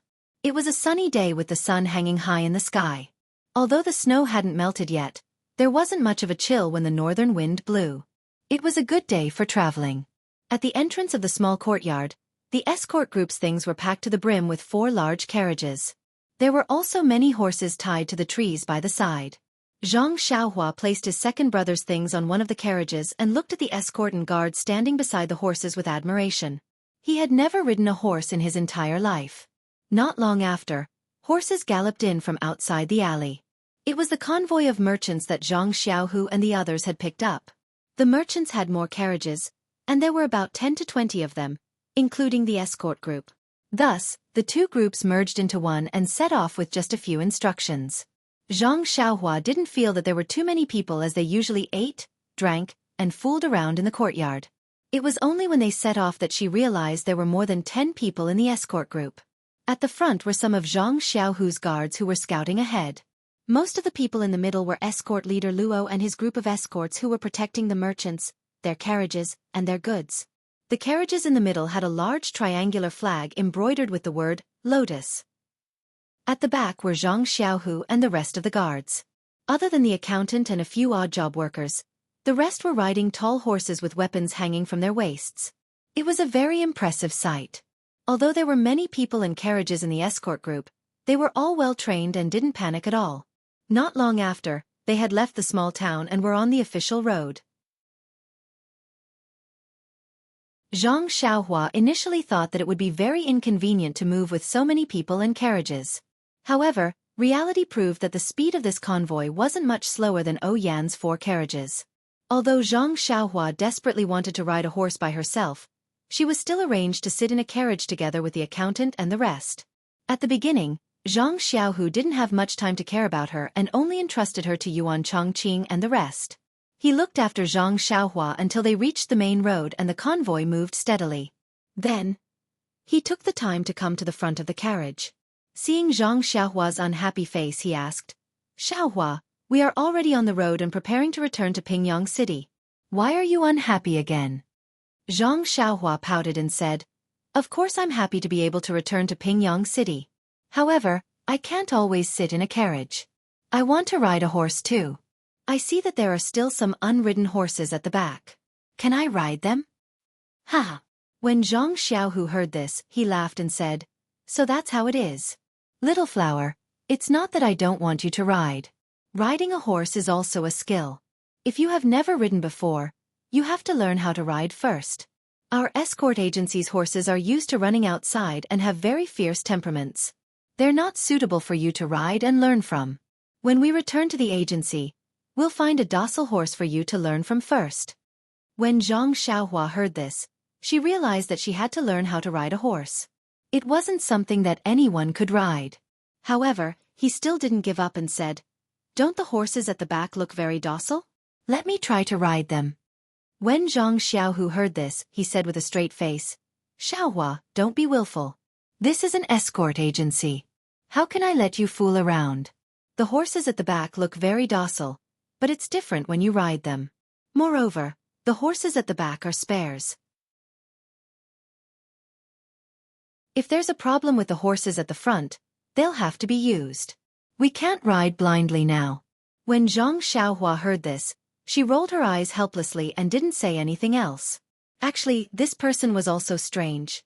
Take Zhang Xiaohua for example. When he was alone, he did things and thought like an adult. He was even more meticulous and mature. However, when he had relatives or elders by his side, he regained the innocence of a child and truly looked like a teenager. Perhaps this was the habit and dependence of humans. Since she couldn't ride a horse, Zhang Xiaohua didn't continue to pester her and obediently looked at the scenery. The scenery here seemed to be different from the front. Although the snow hadn't melted in the winter, there were some green plants stubbornly surviving in the fields and on the roadside. Occasionally, there were small rivers and streams that were no longer frozen. There were playful children with puppies and playing in the snow. There were strings of plum blossoms on the white fields. The speed of the carriage was very fast. The whistling cold wind poured into the carriage. Xianxia habitually covered her cotton-padded clothes. This cotton-padded clothes belonged to her second brother, Jianghu. His jacket had already been washed and put away by Xianxia. It was difficult to change. Xianxia was so sad that he wanted to cry. His younger brother hadn't gotten new clothes to wear during the new year. Even the autumn jacket had been cut open with a knife. He hated that time was too short. The cotton-padded clothes shop was also closed. He could only wear his own cotton-padded clothes first. Xianxia repeatedly claimed that she wasn't cold, but how could Xianxia believe her? He just kept forcing her to wear it. Look, the clothes were so big that even the wind could get in. When the accountant saw this, he also shrank his neck and asked, "Xiaohua, are you cold?" Xiaohua smiled and said, "No, Mr. Mo. I'm not cold at all." Mr. Mo smiled and said, "You're a sensible child. It's okay. If you're cold, I have a shawl here. Of course, it's also very big. But it can still block the wind." Xianxia was speechless. She smiled and said, "It's okay. Although it's a little cold, I can still stand it. How can young people grow fast if they don't feel cold?" Sometimes it was strange. Xianxia was obviously not cold, but when he said that he wasn't cold, others would think that he said that because he didn't have suitable clothes. They would think that he was very sensible and should be concerned about him. Therefore, Xianxia became more careful. "I won't tell the truth, okay? I'll say half-truths." Xianxia looked at the scenery for a while and was a little bored. She asked, "Mr. Mo, I would like to ask you a question." Mr. Mo said, "Okay, what problem have you encountered?" Xianxia asked curiously, "Mr. Mo, I feel that the weather here and the scenery outside are quite different from Pingyang City. I feel that at this time, Pingyang City should be frozen 3 feet deep. The wind is biting cold and the snow is very thick. Moreover, all the leaves have fallen. It's not like here. Although there's a lot of snow, it feels very cold. The wind is gentle. Look over there are some green things that are still growing." Mr. Mo smiled and said, "You're right, Xianxia. The weather here is indeed different from Pingyang City. The weather here is very mild and the surroundings are very humid. It doesn't feel as cold as Pingyang City." Xianxia asked, "Why is that?" Mr. Mo said, "It's very simple. It's because this place is southeast of Pingyang City. It's next to the sea." "See, ayo." When Xianxia heard this, she couldn't help but shout. She said, "I forgot that I haven't seen the sea when I came here." Xianxia patted the back of her head regretfully. Why didn't she think of looking at the sea when she was bored a few days before she left? According to the books, the sea was boundless and the sky and the sea was the same color. The scenery was very magnificent. She had yearned for it back then. Now that she was here, why did she lose the opportunity for nothing? Looking at Xiaohua's frustrated look, Mr. Mo smiled and said, "It's okay. You can't see it this time, but you can see it next time. This town is just a small bay near the sea. You can't see too far. You still can't appreciate the magnificence of the sea. If you have the chance, you can take a boat out to sea. That will be more satisfying." Xianxia smiled bitterly. She could only accept this. Then she asked again, "Then tell me quickly, how is the weather related to the sea?" Mr. Mo said, "This town is near the sea, so the climate is naturally very humid. The water in the sea will not freeze, so it can affect the surrounding climate.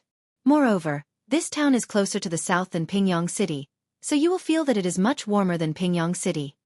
When Xianxia heard this, she nodded as if she understood. Then, as if she thought of something, she asked, "Then Mr. Mo, if we go all the way south, will it be warmer?" Mr. Mo smiled and said, "Yes. It is said that the southernmost part is also the sea. It is hot all year round and there is no snowflake." "Ah, I see." Xianxia exclaimed and said, "If that's the case, then the children there can't build snowmen and have snowball fights. How pitiful. Mr. Mo said. That's true. However, they also have their own interests, which you don't have. Moreover, if we go further north, the northernmost part is also said to be the sea. It is frozen all year round and there are ice blocks taller than mountains. The people there live in houses made of ice. That's strange. Xianxia was shocked again and said, if it is frozen all year round, then they won't even have the fun of bathing in the stream. How pitiful. Mr. Mo said, actually, there are many wonderful places in this world that we don't know about. If there is a day when we can travel all over the mainland, how good would that be? As he said that, countless little stars flashed in Mr. Mo's eyes. Xianxia asked curiously, then why don't Mr. Mo go out for a walk? Although you can't travel all over the world, you can at least travel to a corner. Mr. Mo said helplessly, there are too many unknown things in this world. The outside world is too dangerous. I don't have the ability to protect myself, so how can I travel? I reckon that I will be eaten by the wild beasts in the mountains in less than 2 days out of Pingyang City. There is no other choice. I will just read other people's travel books to satisfy my cravings. When Xianxia heard that, she felt the same way. In this world, one must act according to one's ability. If one forced himself to travel without the ability to protect himself, he would naturally become food in the mouth of the wild beasts. The two of them chatted for a while. Mr. Mo seemed to be sleepy because he had woken up too early. He closed his eyes and dozed off. Xianxia did not say anything else. She found a few travel books in her bag and randomly picked one up to read with great interest. Although she could not go personally, it was not bad to read and satisfy her cravings. Time passed quickly. The escort team did not stop for lunch. Xianxia rode over and passed some dry food to Xianxia and the rest. Everyone ate casually and continued on their journey. Please collect it. Thank you.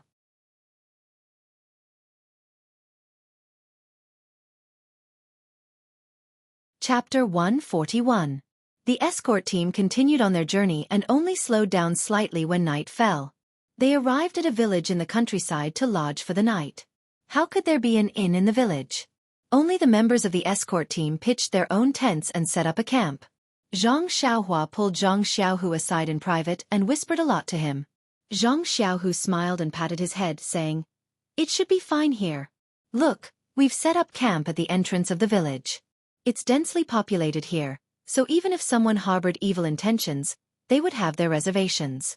Besides, it's only our first day out, so of course we'll be vigilant and be careful. If I were to rob someone, I would definitely choose a deserted area in the next few days. Zhang Xiaohu paused for a moment before continuing. Also, this route has been taken by the people of the escort agency in the past. The campsites along the way have all been used in the past. Don't be fooled by how fast the convoy is moving today. In fact, we've been controlling our speed. If there are no other accidents, the entire situation will be under our control. Moreover, don't be fooled by escort leader Luo's laziness. He's actually an expert in the escort agency. He's extremely experienced. Seeing Zhang Xiaohua's indignant expression, he said, all right, just wait and see if you don't believe me. It's a good opportunity for you to learn more. When you grow up, you can also become an escort leader in the agency. Oh right, we've been busy these few days. How's your wound? Zhang Xiaohua rolled up her sleeves. Her wound was almost healed. Zhang Xiaohu was relieved and said, it's good to be a child. If it's an adult, you'll have to rest for a few more days. Then, he thought of something and asked, also, Xiaohua, your right hand.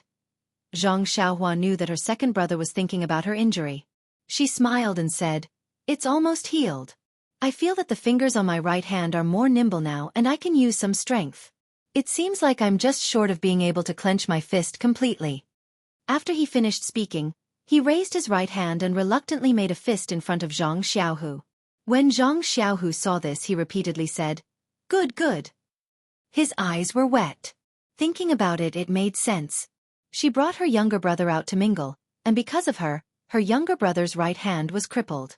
No matter how she looked at it, her younger brother's right hand was obviously getting better, and it seemed that it would soon recover to its original state. How could she still be as calm as water? Surging emotions was the right way to go. At the same time, he also had a trace of worry in his heart. The doctor who looked at Zhang Xiaohua's hand was a veteran doctor of the Lotus Escort Agency. He had been in the agency for several decades and had treated countless injuries, bones, pulses, and internal and external injuries. His eyesight was extremely accurate. He had said before that Zhang Xiaohua's hand would never recover. Naturally, this was the accumulation of several decades of experience, so it couldn't be wrong. He didn't know if his younger brother's recovery had exceeded his expectations, or if Zhang Xiaohua's hand had already recovered to the point where it couldn't be recovered anymore. However, Zhang Xiaohu immediately calmed down. No matter how the doctor looked at it, Zhang Xiaohua had already recovered to such an extent that it had greatly exceeded his expectations. Whether or not he could practice the fist technique was another matter. At least in the future, he wouldn't have any problems. Finally, Zhang Xiaohu's heart relaxed a little. After exhorting Zhang Xiaohua a few more words, Zhang Xiaohu went to busy himself with his own matters. The escort team set up camp in an extremely methodical manner. It didn't take long for them to get up. Zhang Xiaohua didn't help at all. After asking about Zhang Xiaohu's tent, Zhang Xiaohua took some things from the carriage and put them all into the tent. Not long after, Yuan Chongqing came to call Zhang Xiaohua. Ever since he found out that Zhang Xiaohua's food allowance was going to be deducted, Yuan Chongqing took even more care of Zhang Xiaohua. Whenever there was something to eat or drink, Zhang Xiaohua would look for him. Naturally, Zhang Xiaohua didn't stand on ceremony and followed Yuan Chongqing to eat and drink. That night, Zhang Xiaohua slept very soundly. When the sun rose and he opened his eyes, the first thing he said was, "Second brother, was there a robbery last night?" Zhang Xiaohu didn't know whether to laugh or cry when he heard that. He knocked him on the head and scolded jokingly, "Are you still sleeping?" After breakfast, the escort team set up camp and continued on their journey. More than 10 days had passed, but there were no signs of robbery. They didn't even have the chance to camp out in the open. Zhang Xiaohua became increasingly suspicious. If Yan hadn't taken the shortcut that day, would others have had the opportunity to sneak up on their campsite? The further north they went, the colder the weather became. The cold wind on the road also became stronger. The huge triangular flag embroidered with the word Lotus crackled in the wind. On this day, they happened to be traveling on one of the few mountain roads. The escort team had already slowed down and was advancing slowly. Zhang Xiaohu also stayed behind and followed Zhang Xiaohua's carriage slowly. Zhang Xiaohua looked at the snow-covered shrubs on both sides of the road in boredom. She thought to herself, "Isn't this the perfect environment for a robbery? Will the mountain bandits appear?" Just as she was thinking, she heard a hurried sound of a gong. A loud voice shouted in front of them, "I planted this tree and opened this mountain. If you want to pass through here, you have to pay the toll." Zhang Xiaohua's eyes lit up and she shouted, "Someone is robbing us." Zhang Xiaohu glared at Zhang Xiaohua helplessly and said, "Why are you so happy when you hear that someone is going to rob us?" Zhang Xiaohua smiled and said, "We met some mountain bandits last time. There were more than 10 of them and they played with us in a best of 3. It was quite fun. Besides, don't we have dozens of people in our escort team? Why would we be afraid of them? Wouldn't we be able to defeat them in a few moves?" Gosh, Zhang Xiaohu thought to himself, so Xiaohua wants to watch the show. Zhang Xiaohu rebuked, "Last time, you encountered a dozen or so bandits. You can't say that there are only a dozen bandits. Although our escort team has a lot of people, if there are hundreds of bandits, how can we deal with them? Didn't you and I end up as captives?" "I see," Zhang Xiaohua exclaimed. "Then what should we do? Who knows how many bandits there are? Are there any strong ones that even second brother can't defeat?" At this moment, Zhang Xiaohu comforted him. "Xiaohua, sit in the car. I'll take a look in front. I think escort leader Luo has already gone over." Zhang Xiaohua was not obedient and begged, "Second brother, take me with you. I want to see the mountain bandits that only appear once in 100 years. Is that okay?" She was actually acting coquettishly as she spoke. Zhang Xiaohu looked at this younger brother that he doted on. He thought for a moment and said, "All right, come and sit behind me. But remember, when we get there, don't say a word." Zhang Xiaohua immediately jumped down from the car and ran in front of Zhang Xiaohu's horse. Zhang Xiaohu bent down and reached out to grab his hand. With a tug, he pulled him up and made him sit behind him. Then, he whipped his horse and slowly walked to the front of the convoy. The convoy of 20 carriages was quite long. The escorts and guards of the escort agency were all armed and protected the convoy tightly. No one was like Zhang Xiaohua, who went to the front to watch the show. Zhang Xiaohu whipped his horse and walked to the front of the convoy. He was not in a hurry to go forward. There was an empty space in front of the convoy and a few escorts had already rushed over. Escort leader Luo, who usually looked lazy, was riding at the front of the convoy. He kicked a long spear in his hand and looked calmly ahead. Zhang Xiaohua secretly poked her head out from under second brother's armpit and carefully looked forward. When she saw the situation clearly, she couldn't help but gasp. Unlike the last time, there were more than 10 people and a few horses. In front of the convoy, there were over a dozen burly men holding various weapons sitting on tall horses. They looked at them coldly, and behind the horses, there were over a dozen burly men who were also holding weapons. They all stood calmly, as if they were in a neat formation. They did not have the laziness of the bandits that he saw last time. Moreover, what made Zhang Xiaohua the most nervous was that there seemed to be many people hidden in the trees on both sides. They seemed to be surrounding the entire convoy. Zhang Xiaohua asked softly, "Second brother, what should we do? There are so many people, I don't think we can fight them. Should we start fighting? You have to be careful. Why aren't you holding a weapon?" At this moment, Zhang Xiaohu seemed to be unusually quiet. He said softly, "Xiaohua, don't say anything. Just watch quietly." Zhang Xiaohua immediately shut her mouth when she heard this. Indeed, at this moment, escort leader Luo, who was standing in front of the convoy, moved. He shook the reins and let the horse slowly move forward until it reached the center of the empty space. Then he cupped his fists and said, "May I know who are the people in front of us? Please come forward and speak." Hearing this, a red-faced, square-faced man among the mountain bandits on the opposite side also urged his horse to move forward. The two horses only stopped when they were close enough. That person also cupped his fists and returned the greeting. "I am Yang Shua, the big boss of Withered Grass Mountain. May I know how to address you?" Escort leader Luo said, "I am Luo Rueha, the escort leader of Lotus Escort Agency in Pingyang City. My bodyguard is just passing by. Please be magnanimous." The leader of the mountain frowned and said loudly, "Oh, so it's a friend from Misty School from afar. Please hold the flag and take a look." When escort leader Luo heard that he had met the person in question, he was happy to follow the rules of the underworld. He said, "Chief Yang, please wait a moment." Then, he turned his horse back and walked to the front of the convoy. He shouted, "Please hold the flag." Thus, the two escorts beside the first carriage dismounted from their horses and came to the front of the carriage. They respectfully took down the escort flag from the carriage and walked to escort leader Luo's horse to hand the flag to him. Escort leader Luo held the flagpole with both hands and waved it in the air.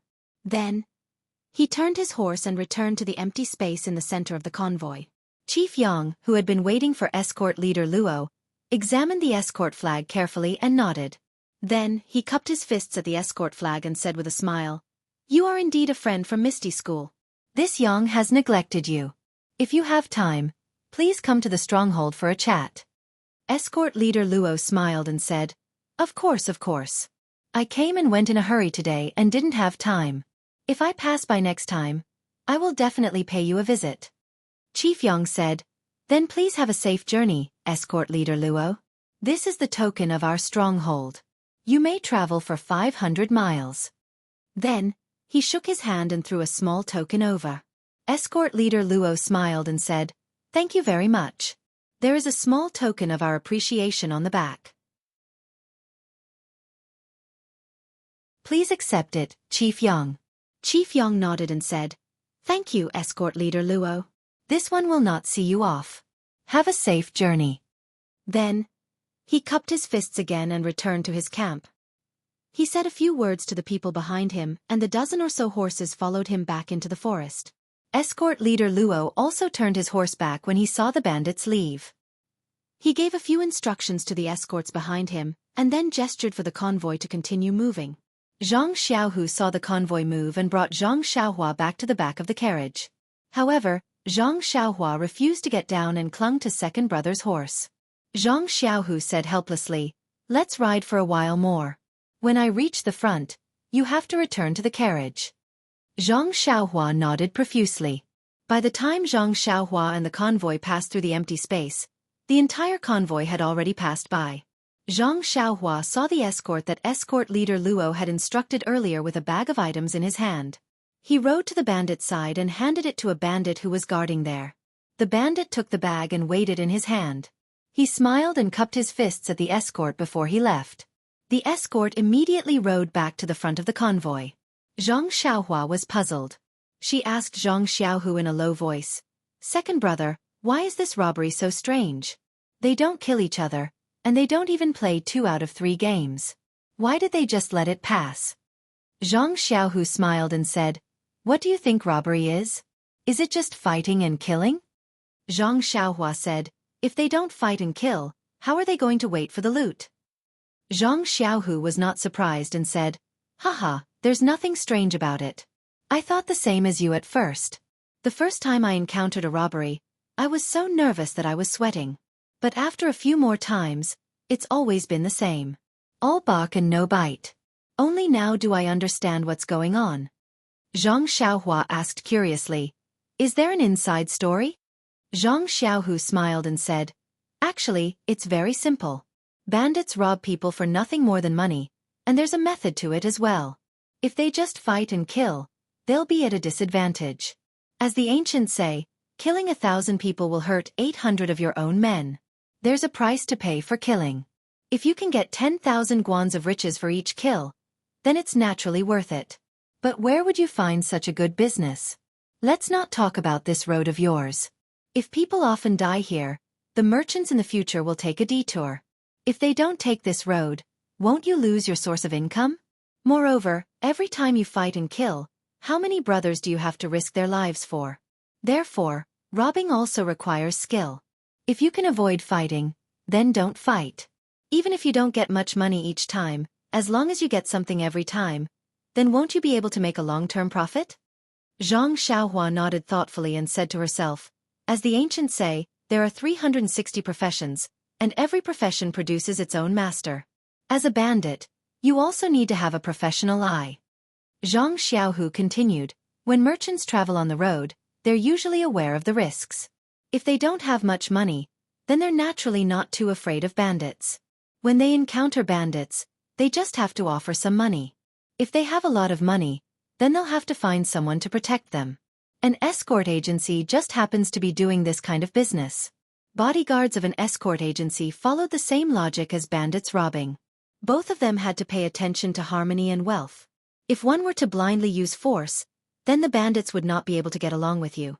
Then, the escort agency would cease to operate because it would not be able to withstand constant fighting and killing. Therefore, the most important thing in an escort agency was to maintain one's reputation.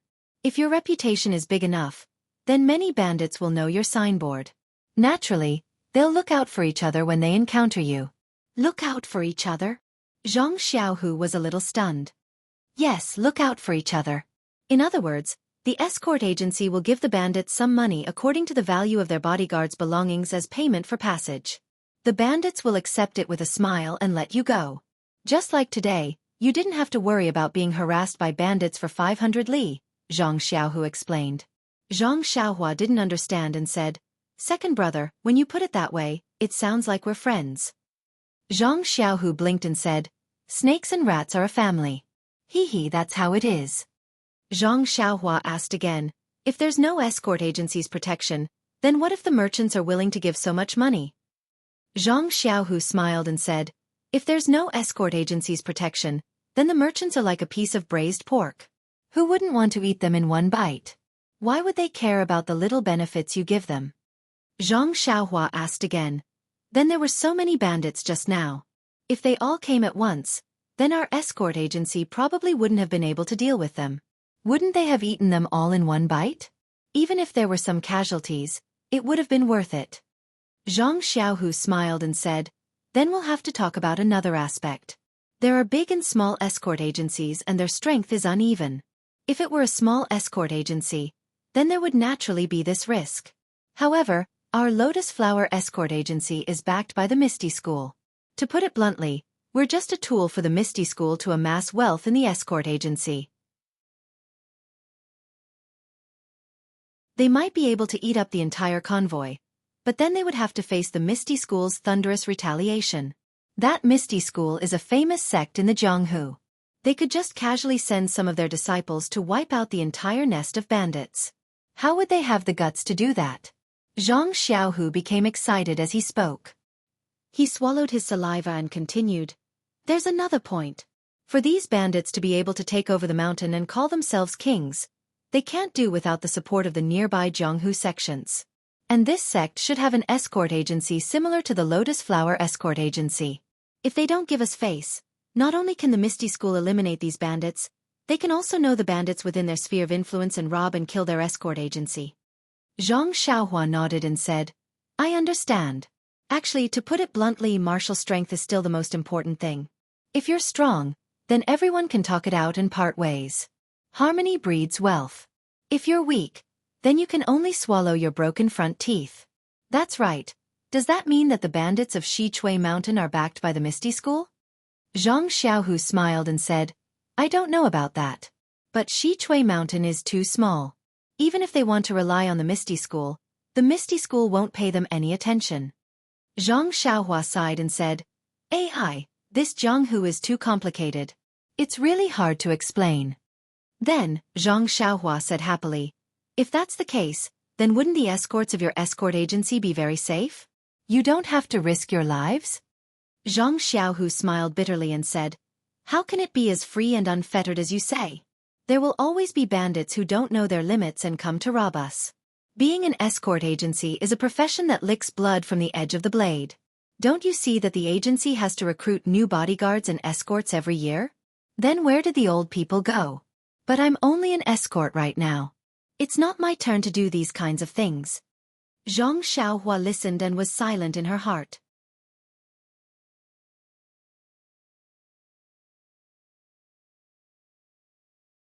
Chapter 142. A typical robbery in the pugilistic world ended just like that. Zhang Xiaohua, who had originally thought that she would be able to witness a good show, was instead taught a good lesson by Zhang Xiaohu. Although she did not see the bloody side of the pugilistic world, she understood the greed and the exchange of power and money in the pugilistic world. At the same time, she also understood that in the pugilistic world, only the fist was the boss. In the following days, Zhang Xiaohua prayed that they would not encounter any more robbers or bandits. It was very different from when they first arrived. However, the wind and rain of the Jianghu would not change because of a certain person's thoughts. Along the way, it was not a sunny road. Along the way, they still encountered some blind thieves who did not put the Lotus Escort Agency and the Misty Sect in their eyes. However, as long as they were not arrogant and did not make a fart, how much insight could those thieves have? Basically, under the powerful force of the Lotus Flower Escort Agency's escorts, who were united with escort leader Luo at the center, the group collapsed. However, heaven and earth were merciless, and swords and spears had no eyes. A few of the escorts were still injured, and one of them even had his wrist almost chopped off. Although the escorts had the best medicine on them, and the team had also found the best doctor at the next town they stopped at, the injury was still very serious. His life was saved, but his hand was completely crippled. For the rest of the journey, the injured escort lay in the carriage behind Zhang Xiaohua.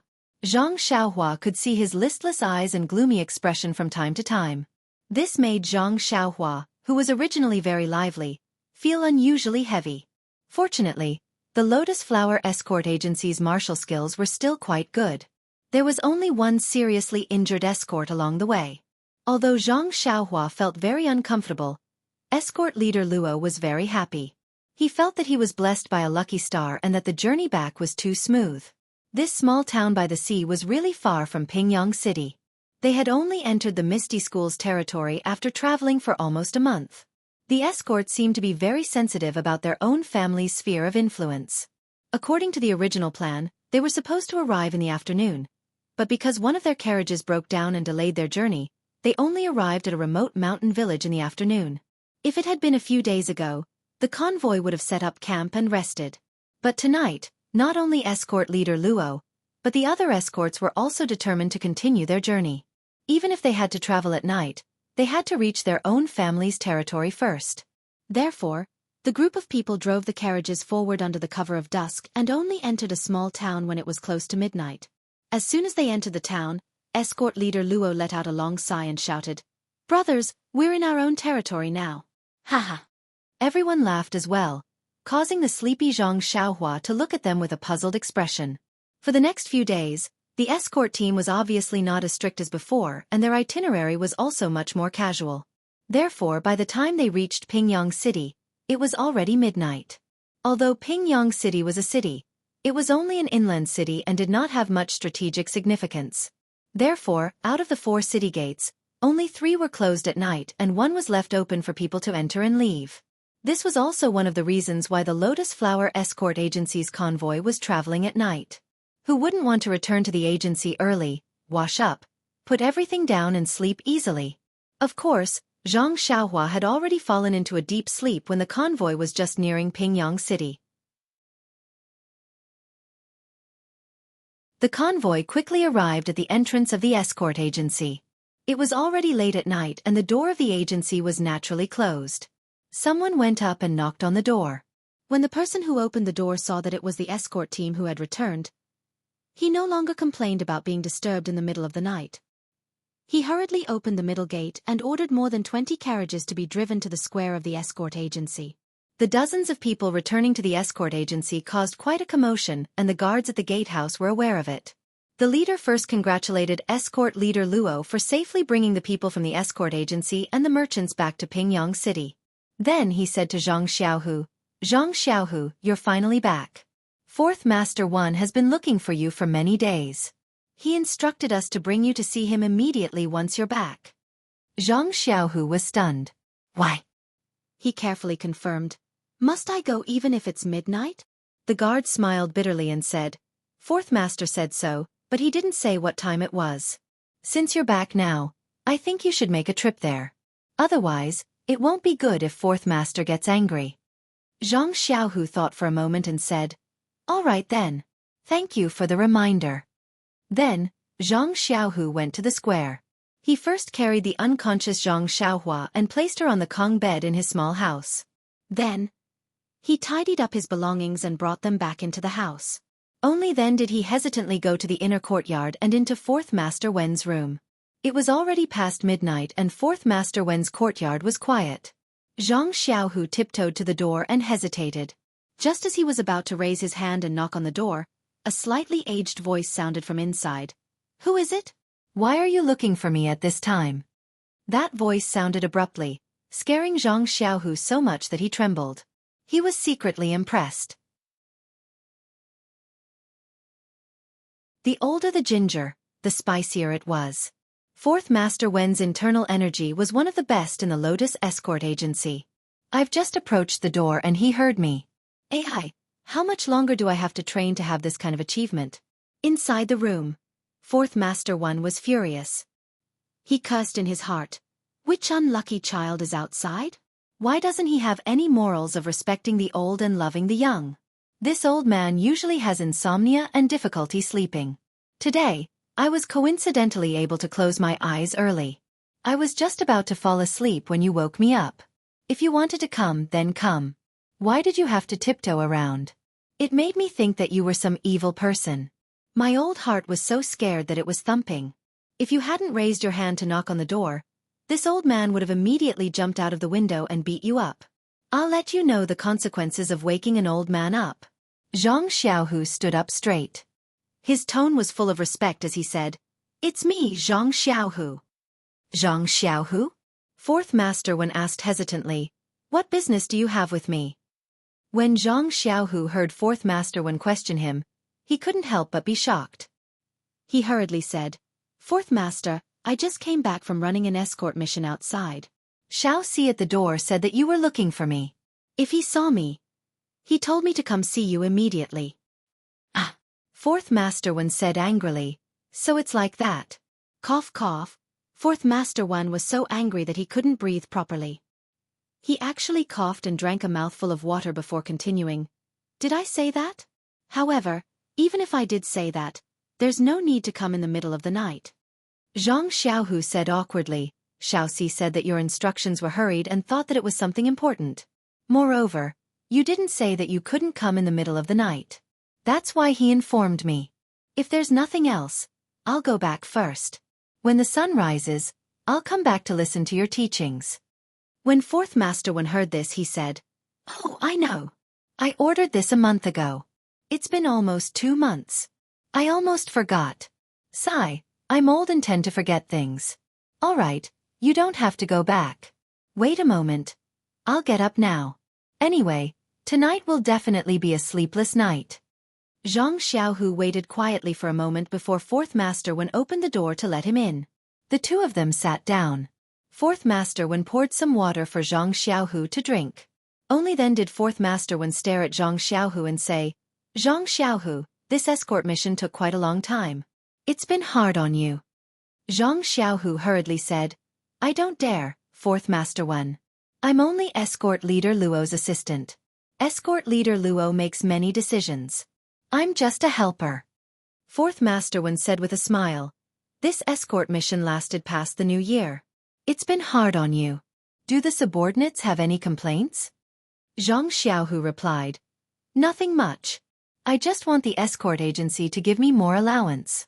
After all, it's for the agency to celebrate the new year outside. I can't reunite with my family. Fourth Master Wen stroked his sparse beard and said, Of course. The agency will not mistreat anyone who contributes to the agency. It's the same for going out for the new year, and it's the same for greater contributions. Zhang Xiaohu was stunned. He thought to himself, What does that mean? However, he still said respectfully, Then I'll thank Fourth Master on behalf of my brothers for your care. Fourth Master Wen waved his hand and said, Haha, there's no need. It's what I should do. Then he hesitated for a moment and asked, Did this escort mission go smoothly? Zhang Xiaohu was puzzled. He said, Yes, it was very normal. We only met some common bandits along the way. Escort Leader Luo handled them with ease. However, he thought to himself, What's the old man doing? Could it be that he can't sleep and wants to find someone to chat with? I'm tired. I still want to sleep. Fourth Master Wen asked amiably, Then when did you guys return to the agency? Zhang Xiaohu frowned and said, Just now. We just entered the courtyard. I put the things in the room and came over. Fourth Master Wen nodded and said, Oh, then you didn't hear any news. News? Zhang Xiaohu was stunned. What news? Fourth Master Wen thought for a moment and changed his expression to one of grief. He said, Zhang Xiaohu, you can be considered my confidant. It's fate that you and I are able to come to the Lotus Escort Agency as an escort. I think you also hold the belief that your youth, your passion, your sweat, and even your life will be dedicated to the agency. Zhang Xiaohu was even more stunned. These parallel sentences were said in such a refined manner that he couldn't quite react. Looking at Zhang Xiaohu's shocked expression, Fourth Master Wen continued, Back then, I was the same as you. I also had the same thoughts, to dedicate my life to the agency. You see, I've worked hard for most of my life to see the agency prosper to this day. The agency is my home. It's up to everyone to love their job. If we didn't have the thought of dedicating our lives, the agency wouldn't have been able to get to where it is today. Zhang Xiaohu felt dizzy. He said carefully, Fourth Master, did I do something wrong? Please guide me in time. Fourth Master Wen smiled and said, You did very well. You didn't embarrass me. Zhang Xiaohu opened his mouth and said, Then you? Fourth Master Wen changed into a sorrowful expression and said, It's like this. I have some very sad news to tell you. I hope you can be mentally prepared. I think you should be prepared first. It's best if you take a horse stance and listen to me carefully. Also, don't be anxious after hearing it. Zhang Xiaohu smiled and said, What news, Fourth Master? You've said so much, making me feel like I'm shrouded in fog. I don't know what to do. Fourth Master Wen nodded and said, Not bad. As expected of the person I've chosen. Just this calmness alone is enough for you to take on great responsibilities. Then Fourth Master Wen said, Actually, I think you should also know that as the saying goes, Life is great, death is glorious. Some people are alive, but they're already dead. Some people are dead, but they're still alive in our hearts. Also, some people's deaths are heavier than Mount Tai, and some people's deaths are lighter than a goose feather. If one day I can reach this level, I'll have no regrets in this life. Jianghu looked at Fourth Master Wen's gushing words and sighed with emotion. However, he didn't dare to say anything. He only wanted to know what the news that made him so sad was. Suddenly, he seemed to feel something. Could it be his home? Oh no, could it be the bandits of Shitsue Mountain? Or the bullies of Lu Town? Xianxia was stunned. What should he do? Fourth Master Wen seemed to not see Xianxia's uncertain expression under the light. He continued to say, in a person's life, it's easy to do one or two good deeds. The rarest thing is to do good deeds every day. If you can do a few things that make people grateful for your whole life will be moved. Also, don't do small good deeds and don't do small evil deeds. No matter how big or small the good deeds are, they should be done persistently.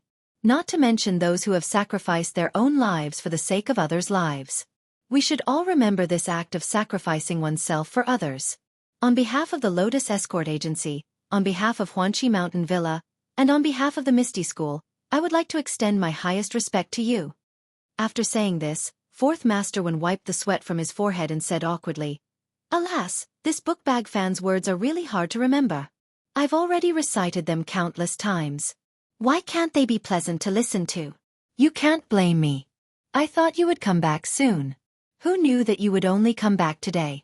I haven't looked at them for nearly a month. Alas, it must be hard on this old Fourth Master. He was sweating from memorizing them in the winter. It could be seen that memorizing them by rote wasn't the right way. Mastering them through a comprehensive study and understanding the memory was the hard way. When Fourth Master Wen raised his head from the pile of old books and saw Zhang Xiaohu's gloomy face, he said sorrowfully, Zhang Xiaohu, it seems that you already know what I mean. The dead are gone, and the living have to continue living. You must restrain your grief and accept it. Turn your grief into strength and continue to work hard. Take over your brother's baton and carry on your brother's unfinished wish. Contribute your blood and your life to the Lotus Escort Agency and the Misty School. Zhang Xiaohu's expression instantly became brilliant. His eyes widened and his mouth opened so wide that a duck egg could be stuffed in. He said in disbelief, My brother? Zhang Xiaohua? Fourth Master Wen nodded solemnly and said in an abnormally low bass voice, Yes, it's your brother, Zhang Xiaohua. He's a good employee of Huanxi Manor, a good image of the Lotus Escort Agency, a good friend of the Misty School, and our hero. He will forever live in our hearts. Zhang Xiaohu stood up with a whoosh and said, This! Is there a mistake? Fourth Master Wen said unhappily, How can there be a mistake? Sit down, sit down. I was just praising you for your calmness. Why are you so hot-blooded now? I know you can't accept this news right away. That's why I had the escort agency's Fan Dashu write something like this. I've been telling you for half a day. Why are you still so careless? Why did you suddenly stand up in a fluster? Calm down, calm down. You must have the calmness to not panic in the face of a landslide. This is the basic quality that leaders like us should have. Zhang Xiaohu smiled and sat back down in his chair, saying, Fourth Master, I was a little surprised when I heard this news. That's why I jumped up. Please don't blame me. Fourth Master Wen stroked his sparse beard and said, Not bad. You seem to have recovered very quickly. You have my style. Your future is limitless. I have high hopes for you. Then, Fourth Master Wen stood up and took out a small wooden box from a small cabinet behind him. He placed it in front of Zhang Xiaohu and said, Although Zhang Xiaohua has left us, we will definitely publicize his touching deeds and let him leave his name in the history of Jianghu. However, the situation in Jianghu is changing rapidly. There are many situations that are disadvantageous to the Misty School. We cannot publicize Zhang Xiaohua's sacrifice to save his master for now. Therefore we can only compensate in other ways. This was personally given to me by the Misty School's sect leader O Peng. He asked me to pass it to you as a sign of his deep respect for Zhang Xiaohua. Zhang Xiaohu opened the wooden box in confusion. Inside was a thick stack of banknotes. At a glance, there were at least 100 banknotes. The banknote on the top was actually worth 100 taels. There were actually 10,000 taels of banknotes in this wooden box? Xianxia was so frightened that he trembled. Ever since he was born, he had never seen so much money. This was enough to scare him to death. He pushed the wooden box and said, "Fourth master, why is this? What happened to my little brother Xianxia? Did they make a mistake? If they can't explain it clearly, how can I dare to accept this money?" Fourth Master Wen said, "I don't know the specific details. Huanxi Manor is very secretive. I can't find out anything for the time being. I only heard from Qiu Tong that your little brother Zhang Xiaohua loyally protected his master. In order to save Manor Lord O, he sacrificed his precious life." "What?" Zhang Xiaohu was stunned. He said in surprise, "There's such a thing? How come I didn't know? Why didn't Xiaohua tell me?" "Tell you?" Fourth Master Wen said with a smile. "What did he tell you?" Zhang Xiaohu said solemnly, "Xiaohua, he's sleeping in my room right now. He followed the escort team all the way back. The brothers in the escort team all know this. However, he only said that he fell into the water during the night camp. He didn't tell me much." Fourth Master Wen's hand that was stroking his sparse beard trembled. A few more strands of beard fell off. His sparse beard became even sparser. He ignored the pain and stood up from the chair. "Just like Zhang Xiaohu," he said in a stern voice. "Really? He's sleeping in your room right now?" He didn't seem to be as calm as when he was reprimanding Zhang Xiaohu. Zhang Xiaohu said, "Yes, he's sleeping soundly in my room." Fourth Master Wen quickly grabbed Zhang Xiaohu's hand and said, "Let's go. Let's go quickly. Let me see." Zhang Xiaohu was pulled up by him. He thought to himself, calm down, Fourth Master Wen, you're also a leader."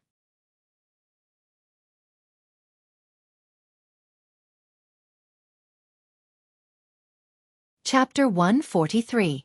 In the end, Fourth Master Wen finally calmed down. He hurriedly pulled Zhang Xiaohu's hand and ran all the way to Zhang Xiaohu's hut. Only when he saw Zhang Xiaohua sleeping soundly on the Kong bed did he truly calm down. Fourth Master Wen twirled his sparse beard and nodded repeatedly. His smile was as brilliant as a mountain flower as he said, "Good, good, good." The continuous cheers made Zhang Xiaohu confused. He didn't know if it was because Zhang Xiaohua was alive or because he had saved 10,000 taels of silver. Thinking of the thick stack of banknotes, Zhang Xiaohu couldn't help but feel envious. That was a huge sum of money. If it was his, how good would it be? However, looking at his brother's sweet smile in his sleep, this happiness made his heart warm.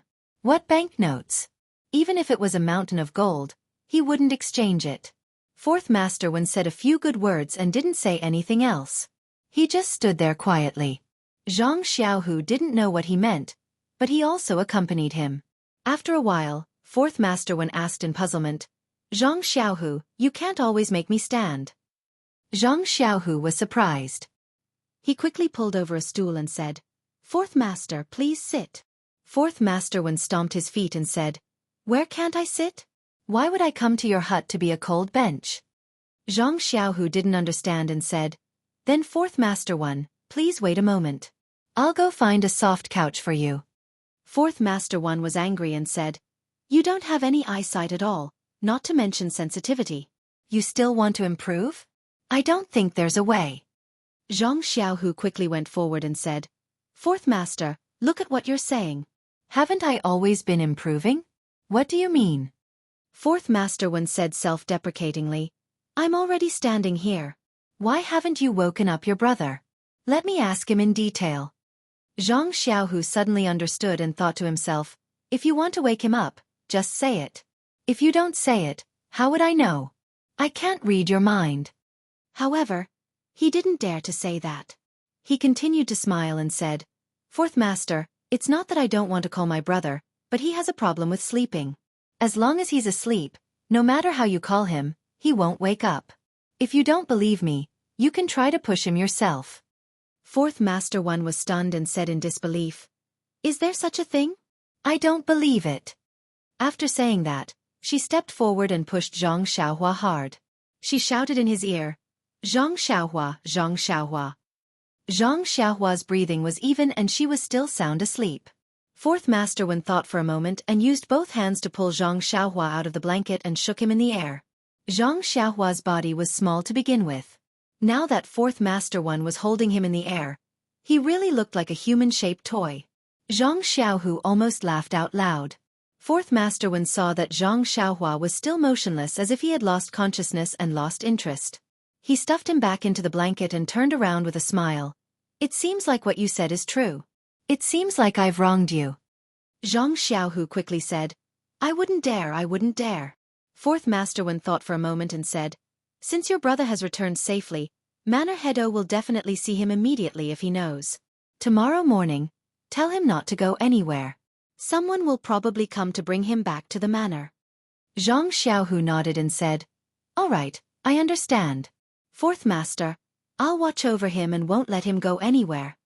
Fourth Master Wen smiled and said, all right, then you should rest too. I'll go find the gate guard, Xiao Si. He actually let you disturb my sleep. I'll definitely not forgive him. I'll send him to Huanxi Manor to deliver a message. Zhang Xiaohu nodded and didn't dare to speak. He was afraid that Fourth Master Wen would take his anger out on him. That Fourth Master Wen quickly walked to the door and didn't forget to look back at Zhang Xiaohua who was sleeping like a pig. He said to himself enviously, sleeping so sweetly. It's still good to be young. If I could sleep so sweetly, I wouldn't even exchange for 10,000 taels of silver. After saying this, he turned around and left reluctantly. Behind him, Zhang Xiaohu wanted to say something but hesitated. He thought, Fourth Master, can you give me 10,000 taels of silver and I'll exchange for it? The next morning, Zhang Xiaohua opened his eyes and carefully looked around. Only then did he realize that he had returned to the familiar little house when he was recuperating. He had just sat up from his bed when Zhang Xiaohu on the other side of the Kong bed woke up. He quickly got up and said, You're awake, Xiaohua? Zhang Xiaohua smiled and said, Yes, second brother. You should sleep for a while more. I can't sleep anymore. Zhang Xiaohu was indeed tired. He lay down again and said, Last night, Fourth Master Wen came and said that he had already sent a message to Huanxi Manor. He will definitely send someone to pick you up this morning and won't let you leave. When Zhang Xiaohua heard this, he asked, Then do you know how the manor head and the others are? At this point, Zhang Xiaohu sat up from his bed with a "who" sound. He glared at Zhang Xiaohua and asked, Speaking of which, I really have to ask you. Yesterday, Fourth Master Wen said that you sacrificed yourself to save Manor Head O. Everyone thought that you were already dead. What did this mean? Why didn't you tell me earlier? Today, you have to tell me clearly. Zhang Xiaohua stared blankly and said embarrassedly, This matter is very long. I'll tell you in detail in the future. Anyway, I'm not busy right now. I'm too lazy to tell you. If I tell you too much, you'll be worried instead. Zhang Xiaohu looked into Zhang Xiaohua's eyes and said seriously, Xiaohua, even if you don't tell me when I find out, won't I be worried as well? Zhang Xiaohua smiled and said, I know, second brother. I'll definitely tell you in the future. Is that not enough? Zhang Xiaohu thought for a moment and said, Forget it. You've grown up and have your own opinions. Do as you see fit. If you want to tell me, then tell second brother about it. If you don't want to, then hide it in your heart. Zhang Xiaohua said, No matter how much I grow up, you're still not my second brother. If there's anything to discuss, I'll definitely look for you. Don't worry. That's right, according to what you said, Manor Head O should be fine. Zhang Xiaohu thought for a moment and said, It should be. Otherwise, Fourth Master Wen would have said it last night. Zhang Xiaohua nodded and said, That's good. All right, second brother, I'm going to practice my fist. You go to sleep. Zhang Xiaohu jumped up from the Kong bed and said, I'll go too. After hearing what you said, I can't sleep either. Thus, the two brothers went to the escort agency's martial arts training plaza one after the other. The 20 carriages that came back last night were still parked at one end of the plaza. It was still early and there weren't many people practicing their fist techniques in the plaza. Zhang Xiaohua saw this and was very happy. Although he felt that the Big Dipper magical fist that he practiced was perfect, It wasn't a fist technique that was circulated in Jianghu. He always felt that it was suitable for him to practice. If he were to practice it in public, he would always feel a little awkward and unpresentable. Xianxia found an empty space and stood still with a pole. Following the path of the Big Dipper magical fist, he practiced each move. Xianxia did the same. He practiced his most proficient 6 directions fist from beginning to end. When Xianxia finished practicing, he felt very comfortable all over. He sighed and said, "The ancients said that life lies in movement. They didn't deceive me." When he looked up, that Xianxia was still practicing his fist techniques. Seeing his moves that were like moving clouds and flowing water, he must have succeeded in practicing the fist technique that he had perfected. Thus, he carefully looked at it. As expected, Xianxia actually found 6 moves of the 6 directions fist technique from Xiaohua's fist technique. Xianxia couldn't help but think to himself, Xiaohua's fist technique is really strange. It's a mess after changing it, but it can still be combined so fluently. It's really a rare miracle. The strangest thing was that Xianxia didn't stop practicing. Xianxia was even more puzzled. How many moves did this fist technique have? But when he took a closer look, he realized that Xianxia was practicing it over and over again. When the number of people in the square gradually increased, Xianxia finally finished practicing the Big Dipper magical fist 9 times. That warm flow flowed through his body with the last move. Only then did Xianxia stop. Seeing his second brother looking at him from the side, he quickly ran over. Xianxia saw his brother coming over and asked curiously, "Xiaohua, do you practice your fist technique so diligently every day? Do you practice it many times every time?"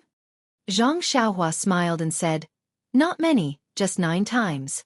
It's useless to practice more." Xianxia didn't mind when he heard that. He said, "Overdoing it is as bad as falling short. You have to be careful."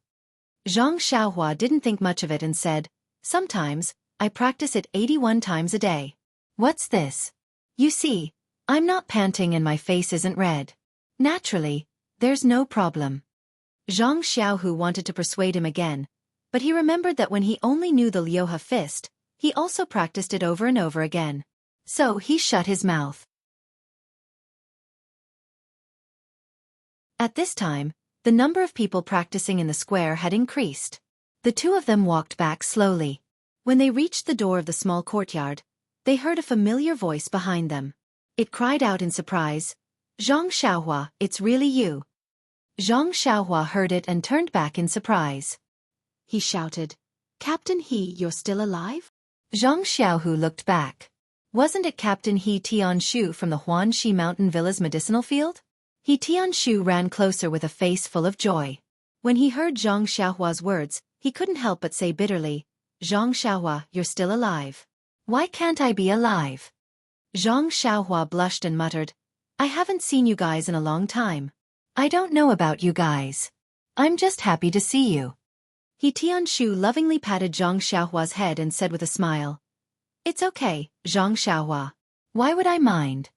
After he finished speaking, he turned to Xianxia and said, "Xianxia, we've met before. I'm He Tianshu from the Huanxi Mountain Villa.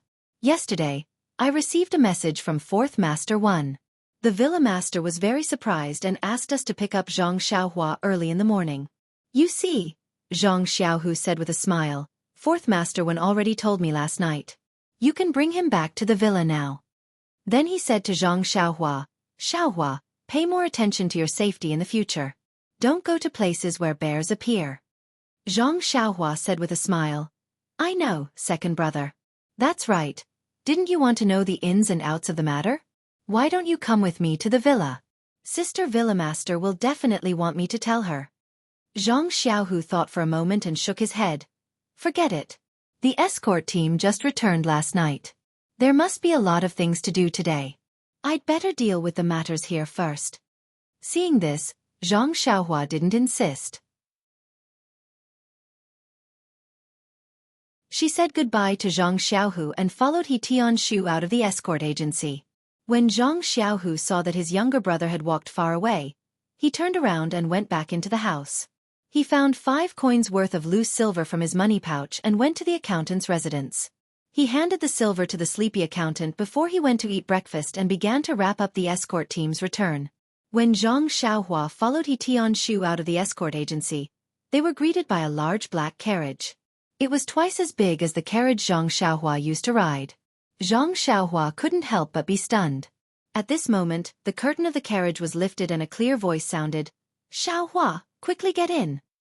Zhang Xiaohua took a closer look. Who else could it be but Qiu Tong? Zhang Xiaohua called out, "Sister Qiu Tong, you're here too?" Then she ran forward. When Zhang Xiaohua got into the carriage, He Tianshu also followed. Zhang Xiaohua's first sentence was, "Sister Qiu Tong, this carriage is really big." Qiu Tong smiled and said, "Yes, this is the young lady's carriage. Today, she specially came out to pick you up, our great benefactor." He Tianshu also smiled and said, "We're also basking in your glory. That's why we had such a large carriage." Zhang Xiaohua blushed a little and said, "It's nothing, Sister Qiu Tong. You've always treated me very well, so this is what I should do." He Tianshu shook his head and said, "Sigh, this is what I should do, but I can't do it well. Zhang Xiaohua, I really don't know what to say about you. You've really exceeded our expectations." Zhang Xiaohua continued to be shy and asked, "Oh right, Captain He, what happened after that? Sister O didn't have anything serious, right? I've always wanted to know." He Tianshu smiled and told her everything that happened after Zhang Xiaohua fainted. When Zhang Xiaohua heard that O Yan was fine and that the black-clothed men didn't chase after them, she couldn't help but pat her chest to express her relief. Qiu Tong smiled and said, "This is all thanks to you." Zhang Xiaohua was stunned and said, "I fell into the water, how could I help?" Qiu Tong smiled and said, "You fell into the water, but the black-clothed men didn't know. You killed that old man with a single slash. That old man was the most powerful among them, so of course they were scared witless and didn't dare to cause trouble again." Although Zhang Xiaohua wasn't very old, she knew the depth of the situation. She smiled and said, "Sister Qiu Tong, don't think too highly of me. I think the black-clothed men should be worried about the reinforcements behind us." He Tianshu interrupted and said, "Forget it, anything we say now is just advice after the fact. Who knows what they're thinking? Anyway, we've already returned safely." Zhang Xiaohua seemed to have thought of something and asked, "All right, Captain He, do you know who the black-clothed men are?" He Tianshu frowned and said, "I'm not too sure. After we returned, these matters were handed over to the disciplinary hall of the sect. Who knows if they've found them or not? I'm not too sure either." Zhang Xiaohua nodded and didn't say anything else. Actually, she had a vague feeling that since the black-clothed men dared to kill O Yan, they must have a certain level of confidence. This confidence wasn't just a guarantee of success, but also a guarantee of destroying the corpse and destroying all evidence if they failed. Qiu Tong was still worried about Zhang Xiaohua's injuries and couldn't help but ask. Zhang Xiaohua smiled and said, "At that time, I was knocked unconscious by that old man. It took me more than 10 days to wake up. Now, my injuries are completely healed. Look, I was still practicing my boxing at the escort agency just now." Hearing this, Qiu Tong was slightly relieved and said with lingering fear, "After that, we sent many people to look for you, but they couldn't find you. Who knew that you'd run to a small town along the coast? This is far from what we imagined. Miss kept wondering if you—" Zhang Xiaohua opened her mouth and was about to explain when He Tianshu waved his hand and said, "Let's not talk about it now. The Villa Lord will definitely ask about it later. You can talk about it in detail later so that you don't have to repeat it twice." Zhang Xiaohua smiled and said, "Captain, he is right. Sister Qiu Tong, you can listen to it later." The carriage drove steadily and quickly. It didn't take long for them to arrive at the side gate of Huanxi Mountain Villa. Now, the number of guards at the gate of Huanxi Mountain Villa was twice as many as before. They also checked carefully. Although it was the carriage of the manor lord, they still checked it before letting it in. The carriage entered the villa and stopped in the small courtyard where they went out last time. This place was very close to the inner courtyard. Under Qiu Tong's guidance, they passed through several courtyards and arrived at the main hall of the inner courtyard. There was no one else in the main hall except for Elder Yu and O Yan. When Zhang Xiaohua came in with Qiu Tong, O Yan was looking outside from time to time. She seemed to be very anxious to see Zhang Xiaohua. When Zhang Xiaohua entered the main hall, Elder Yu and Yan both stood up. Yan walked towards Zhang Xiaohua. How could Zhang Xiaohua dare to trouble her leader? She quickly walked over and called out, "Sister O, are you all right?" Yan smiled like a flower and looked at Zhang Xiaohua. "I'm very good." "Zhang Xiaohua, how about you? Let me see if your injuries have healed." After saying that, she took Zhang Xiaohua's hand and looked around. Zhang Xiaohua smiled and said, "I've healed a long time ago. Sister O, don't worry, I'm very lucky." When Yan heard that, she said, "That's good. We were all worried about you and thought that you..." Just like Qiu Tong, Yan didn't say the word out loud. After that, Yan asked Zhang Xiaohua to sit on a chair and asked her about the situation after she got injured. Zhang Xiaohua thought for a moment and told her about how she was rescued after she got injured. After she recovered, she went out to look for a way home. She happened to meet the escort team of the Lotus Escort Agency and found her second brother. After that, she followed the escort team back to Pingyang City. However, he didn't mention Shirtai's name, Little Dream's name, and what happened in the cave. Firstly, Shirtai told him not to tell anyone. Secondly, he came across the cave by chance when he was catching rabbits. He didn't treat it as something important. Upon hearing Zhang Xiaohua's encounter, everyone couldn't help but be dumbfounded. Zhang Xiaohua's situation was quite bizarre. He had actually drifted so far away and had even met a familiar relative. Most importantly, Zhang Xiaohua had suffered such heavy internal injuries, yet he had managed to survive while drifting. Furthermore, he had recovered in such a short period of time. Yan and Elder Yu wanted to ask more about Shirtai, but Zhang Xiaohua had already promised not to tell anyone. Moreover, she was his savior, so all the more he couldn't say anything. In the pugilistic world, one's promise was worth 1,000 gold. Everyone understood and didn't ask any more. However, Elder Yu said, "Zhang Xiaohua, can you let me see your sword? Please collect it, thank you."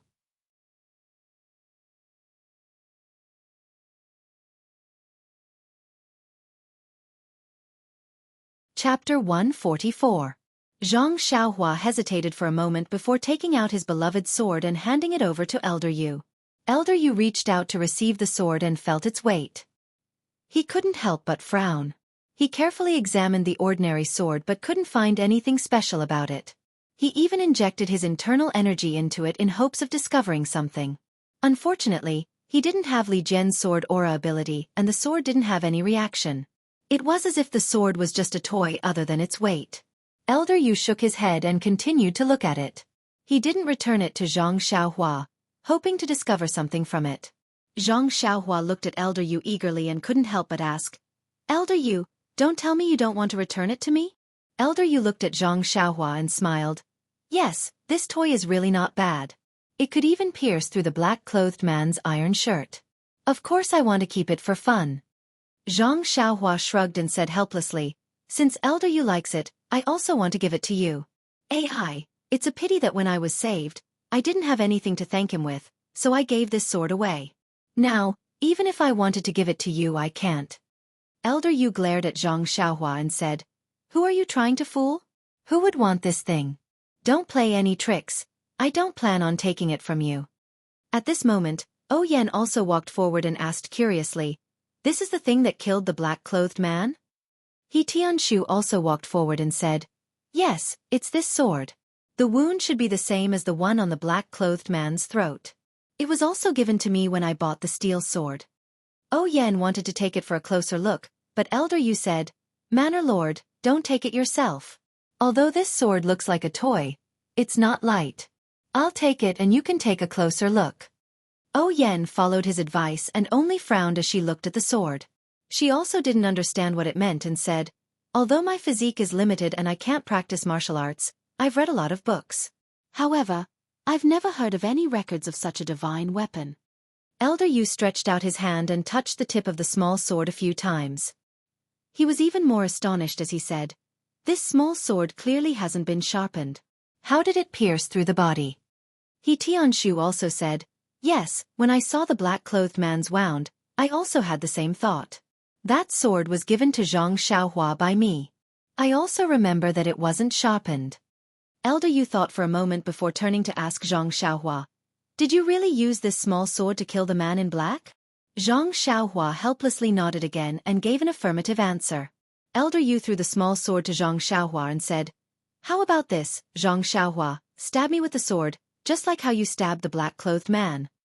When Zhang Xiaohua and the others heard this, they were shocked and said in unison, "This is not appropriate." "Yu Lao," Oyen said, "why are you so serious? It's enough to know that it was this small sword that did it. There's no need to see its power." Zhang Xiaohua also shook her head and said, "Yu Lao, let's not talk about how the atmosphere is different now. I've already forgotten how I used the sword that day. Moreover, if I accidentally hurt you, I really can't bear the responsibility." He Tianshu also dissuaded, "Yu Lao, this junior has to say something inappropriate. That black-clothed man's martial arts might not be as good as yours, but his iron shirt skill is indeed top-notch. Even Chang'e's sword couldn't pierce through it. Do you think that you can let Chang'e stab you with your bare hands and not be injured?" Elder Yu thought for a moment and smiled bitterly. "I was the one who taught Zhang Xiaohua this sword move. I'm naturally happy that she succeeded in the rainy night. However, the power of this sword move was beyond my expectations. I really want to know the reason." Everyone still shook their heads. At this moment, Qiu Tong interrupted. "How about this, Yu Lao? Let Zhang Xiaohua use the sword move as usual. However, how about letting her use half of her strength? I don't think it's a big deal." Aside from Zhang Xiaohua, everyone else showed an expression of agreement. In truth, when Zhang Xiaohua practiced this sword move, she never thought of using it on others. The angle of the sword move was tricky and the appearance of the warm current wasn't something that she could control. As long as the speed was fixed, it would appear. Zhang Xiaohua had experienced the power of the move and she estimated that Yu Lao might not be able to withstand it. However, if she really said that, she would definitely offend Yu Lao. She had only practiced for a few months, so how could she be so arrogant? There was also another problem. If it was as Qiu Tong said, why did she only use half of her strength? Her left hand was already used to the speed of the sword move. As long as the speed was right, even if she used half of her strength, the warm current would still appear. The small sword's power wouldn't decrease and she wasn't willing to take this risk. Zhang Xiaohua was about to shake her head in objection when her eyes suddenly lit up as she thought of an idea. She smiled and said, "All right, then we'll do as Qiu Tong says. I'll use half of my strength. How about you try this move of mine? But let's make it clear that this is the only move. If it doesn't work, then the other moves will be ordinary." Elder Yu smiled. "All right, let's try this move." With that, Elder Yu walked out first with everyone following behind him. Only Zhang Xiaohua walked at the back with a bitter expression. There was a wide path in the middle of the courtyard. Elder Yu and Zhang Xiaohua stood opposite each other and Zhang Xiaohua asked, "Elder Yu, are you ready?" "I'll start now." Elder Yu smiled. "All right, go ahead. I'll receive it here." Zhang Xiaohua still wasn't reassured and asked again, "Elder Yu, are you really not going to reconsider?" Elder Yu scolded with a smile. "Stinking brat, go ahead. I was the one who taught you that move, so why should I be afraid of you? Bring it on." Hearing this, Zhang Xiaohua moved her sword to her right hand and shouted, "Take this." She held a small sword in her right hand and executed the same move she used to assassinate the black-clothed old man. The small sword was like a shooting star as it pierced towards Elder Yu's throat from a mysterious angle. To be honest, this sword technique was very powerful. He Tianshu, who was watching from the side, was a little surprised. He had never seen Zhang Xiaohua practice swordsmanship before, but today, he saw that Zhang Xiaohua's swordsmanship was really skillful. The angle and strength of the sword technique were impeccable. He couldn't help but worry for Elder Yu. However, Elder Yu remained calm. What a joke. He was the one who had taught Zhang Xiaohua this sword technique. He had long since memorized the changes in the sword technique, the angle of the dagger, and the trajectory of the dagger. Before the dagger had even reached him, his body had already reacted naturally. When the dagger was right in front of his eyes, Elder Yu simply stretched out his hand and grabbed Zhang Xiaohua's wrist. If an enemy had grabbed his wrist, Zhang Xiaohua would have definitely struggled with all his might. However, this was a sparring session, so he naturally stopped and looked at Elder Yu, waiting to see what he would do. Elder Yu was also depressed. So this is the assassination move? It's very ordinary. Zhang Xiaohua said, this is the move. I'm sure of it. Elder Yu looked at the others. He Tianshu was far away that night, so he couldn't see it clearly. On the other hand, O Yen and Qiu Tong were in a critical moment, so how could they notice it? Seeing that everyone wasn't sure, Elder Yu let go of his hand. Then try other changes. Zhang Xiaohua was helpless. She could only pick up the small sword and execute all the moves she had learned with her right hand.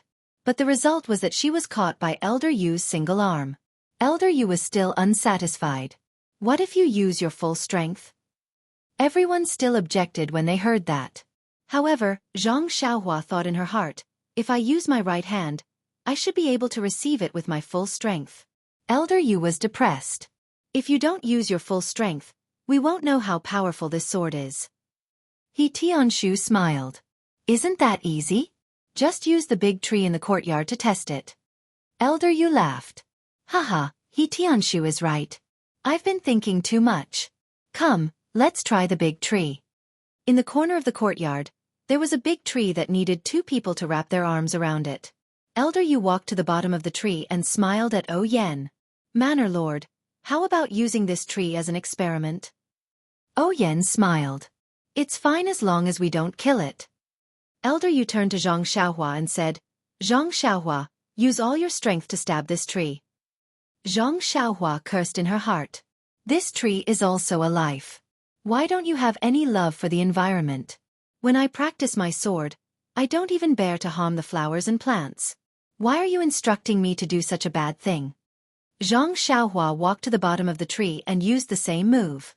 She used all her strength to stab the tree. Zhang Xiaohua's arm strength of 500 kilograms wasn't for nothing. With a poochie sound, the small sword was able to pierce 3 to 4 inches into the tree. Although this result was very obvious, Elder Yu wasn't satisfied. The sharp tip of the sword could achieve the same result, but the tip of the sword didn't manage to break the black-robed elder's iron shirt. Therefore, he asked for the small sword in Zhang Xiaohua's hand and used it himself. He held the small sword tightly and stabbed it into the tree with all his strength. With a poo sound, the sword pierced into the tree. It was the length of the small sword tip, no different from an ordinary iron rod. Elder Yu pulled out the small sword and looked at the small hole in the tree. Without saying anything, he turned to Zhang Xiaohua and said, Zhang Xiaohua, your strength isn't small. Even my stab wasn't as deep as yours. Zhang Xiaohua beamed with joy and said, I don't dare. Elder Yu, I'm still young. They tried many times, but they weren't satisfied with the result. Thus, everyone used their superhuman imagination and attributed Zhang Xiaohua's success in assassinating the black-robed elder to carelessness. It must be because the black-robed elder saw Zhang Xiaohua's small sword and didn't pay attention to it. He thought that Zhang Xiaohua didn't know any martial arts, so he didn't use his full strength to block and only used his palm to block. However, when he realized that Zhang Xiaohua's arm had superhuman strength, it was already too late. Furthermore, the black-robed elder's throat might be the weak point of the iron shirt. It was very easy for him to get injured. When Zhang Xiaohua's small sword hit his vital point, the black-robed elder's iron shirt was broken. After everyone thought about it, they came to this conclusion. Everyone felt that this was the truth. Why? Wouldn't it be obvious just by looking at the black-robed elder's expression? Carelessness killed people. Details determined success or failure. Since there was a conclusion, everyone stopped talking about this topic and returned to the hall. Elder Yu returned the small sword to Zhang Xiaohua. Zhang Xiaohua carefully hid it in her arms and deliberately sat quite a distance away from Elder Yu. Everyone chatted for a while. Zhang Xiaohua suddenly thought of something and asked O Yen, Sister O, let me ask you a question. O Yen asked curiously, What's the matter, Xiaohua? Just say it. We go on a long trip. Is there any subsidy or something like that? Zhang Xiaohua asked weakly, or after I get injured and leave you guys, is there any subsidy for my daily food and lodging? O Yen was shocked. She looked at Qiu Tong and said, Xiaohua, what do you mean by this? Can't you be a little clearer? Zhang Xiaohua blushed and told her about how escort leader Luo of the Lotus Flower Escort Agency asked Zhang Xiaohu for her living expenses. Yan's face turned white with anger. Just as she was about to speak, Qiu Tong spoke first. "Young miss, don't be angry. Let me handle this matter. When I have time, I'll go to the escort agency to find Fourth Master One and explain the matter clearly." Yan let out a long breath and said, "Okay, I can rest assured with you handling things." Then she smiled at Zhang Xiaohua and said, "Xiaohua, you don't have to worry about this matter. We'll handle it." Zhang Xiaohua let out a long breath and said, "My second brother doesn't have much monthly income. If he also pays for my food and lodging, this escort trip will be for nothing." Damn, did he forget about the pile of money? When Yan heard this, she also remembered something. She said to Zhang Xiaohua, "Xiaohua, wait a moment." With that she went out. Not long after, she came back with a small wooden box. She handed it to Zhang Xiaohua and said, "Zhang Xiaohua, this was prepared for you a while ago. Now that you're back, I'll give it to you." Zhang Xiaohua was stunned. After hesitating for a moment, she took it and opened it. In an instant, she was like Zhang Xiaohu from last night. She asked in surprise, "Sister Oh, so many banknotes? Are they for me?" Seeing Zhang Xiaohua's shocked expression, everyone chuckled. Qiu Tong explained, "This is the compensation for your death. Our Misty School's Boss O personally appointed it. It was originally 300 taels, but Boss O felt that it was too little and directly increased it to 5,000 taels. Our mistress also felt that it was too little, so she took out 5,000 taels from the villa to round it up and give it to your family." Zhang Xiaohua looked at the banknotes and blinked. She said, "I never thought that I would be worth so much money. This pile of silver is taller than me, and heavier than me." Everyone laughed. "That's for sure." Zhang Xiaohua thought for a moment, then closed the wooden box and returned it to Yan. She said, "Sister Oh, you've been so good to me. In my heart, you're just like my old sister Xianxia. If you're in danger, I'll naturally step forward bravely, just like how I would save my family. Besides, I'm fine. I didn't sacrifice myself, so I can't take this money." Zhang Xiaohua's actions were out of Yan's expectations. She asked in disbelief, "Xiaohua, this is 10,000 taels of silver. You really don't want it?" Zhang Xiaohua smiled and said, "Sister Oh, to be honest, let alone 10,000 taels of silver, I haven't even seen 100 taels of silver before. But this is the compensation you gave me. If I really died, maybe you could give it to my family. But I'm fine now, so I naturally can't accept it." Yan thought for a moment and said, "How about this? No matter what, you saved my life. To be honest, your sister O's life is very precious, far more valuable than this money.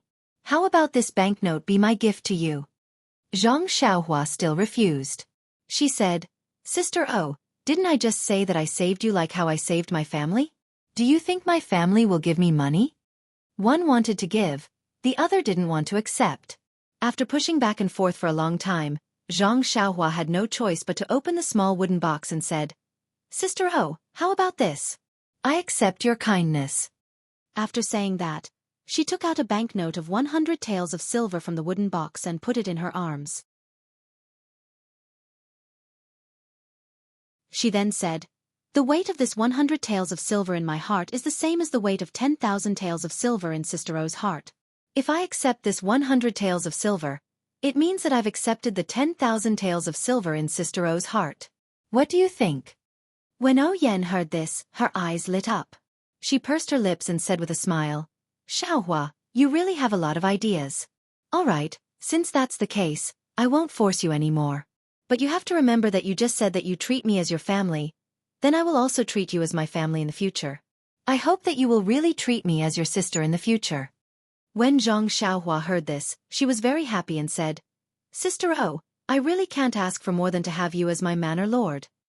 When Yan heard this, she rolled her eyes and said with a smile, "It's good that you know. I won't treat you unfairly in the future." Then she said to Qiu Tong, "When you go back, tell the manor's accountant that Xiaohua's monthly allowance is—" Yan thought for a while but didn't say a specific number. Qiu Tong knew that Yan didn't know the monthly allowance given by the manor, so she said with a smile, "Miss, you don't have to worry about this. Since Xiaohua is in our manor, he won't be short of money in the future. I think we should give him 3 taels of silver a month first. Anyway, his food and clothes are all in the manor, and it's only pocket money for himself. Even if he gives it to his family, it's enough. When Zhang Xiaohua heard that her monthly allowance would be increased by 10 times, she was naturally happy and couldn't close her mouth. When Yan saw that Zhang Xiaohua was happy, she didn't have any objections and expressed her agreement. Then she said to Zhang Xiaohua, "Xiaohua, what do you want to do in the manor in the future? Let Qiu Tong arrange it for you." Zhang Xiaohua thought for a while and said, "I think it's better if I follow Captain He. First I can learn fist techniques. Second I can learn how to plant herbs. I can also help my sister solve some problems." Yan smiled and said, "Don't tell me Xiaohua is still thinking for your sister. Then it's up to you." Then she said to He Tianshu, "Then I'll have to trouble Captain He to take good care of Xiaohua in the future. Don't restrict his actions too much. If he wants to read, let him read. If he wants to practice, let him practice. What do you think?" He Tianshu smiled and said, "I'll follow manor head's wishes. Zhang Xiaohua is a very good child. I don't need to take care of her." Elder Yu also smiled and said, "Zhang Xiaohua is also very hard-working when it comes to practicing martial arts. She's really good." Everyone's praise made Zhang Xiaohua feel very uncomfortable. He scratched his head and said helplessly, "Am I really that good? Why didn't I realize it?" Just as he said that, he heard his stomach grumble. Zhang Xiaohua blushed again and said, "Sister Oh, we've been talking about it all morning. Is there still any breakfast to eat? I haven't eaten the manor's food in a long time. I really want to eat some." Everyone laughed. "Please collect it. Thank you."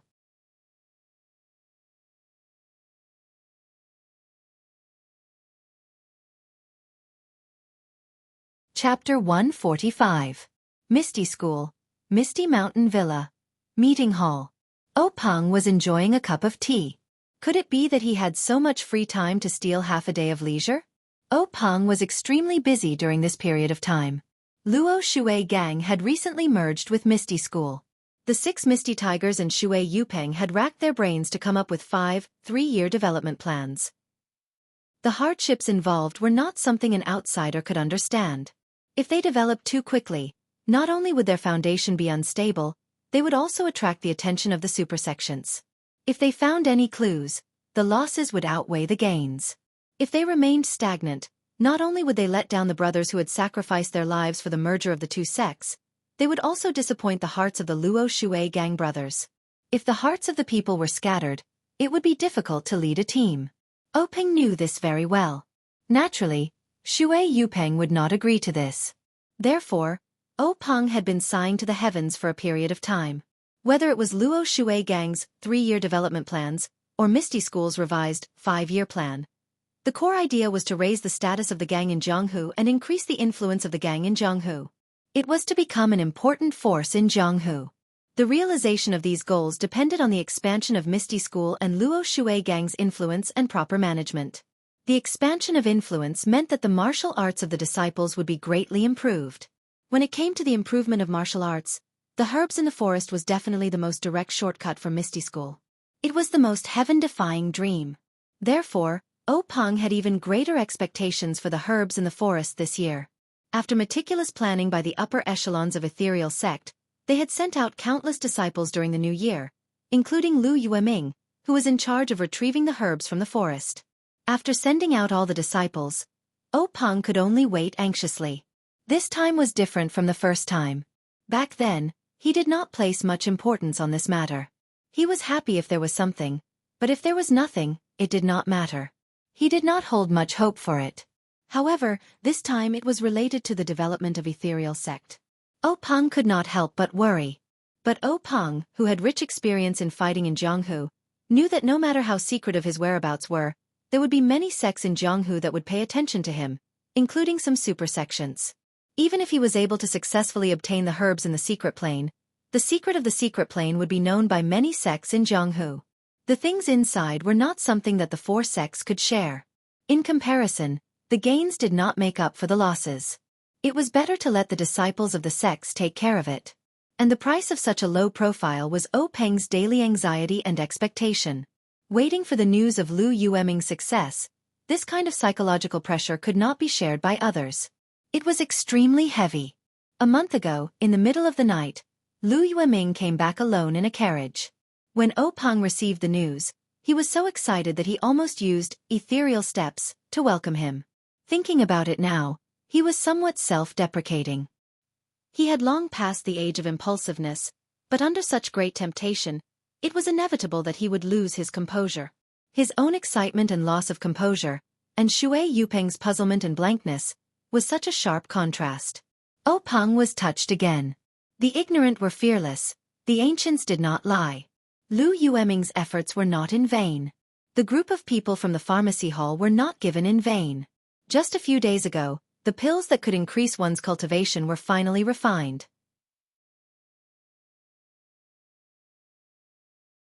This was a considerable amount of pills. If nothing went wrong, it would definitely be able to create a large number of core elite disciples.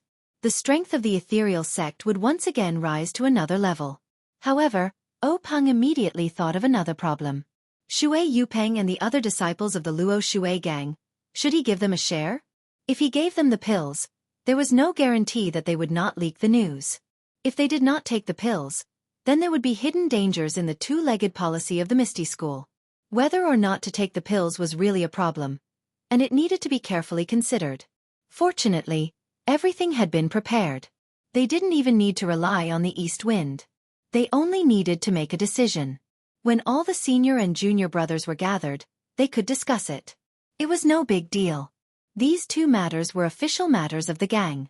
As the highest decision-maker of the Misty School, O Peng naturally had the obligation to worry about it. And as an elder brother, he was most worried about his own sister.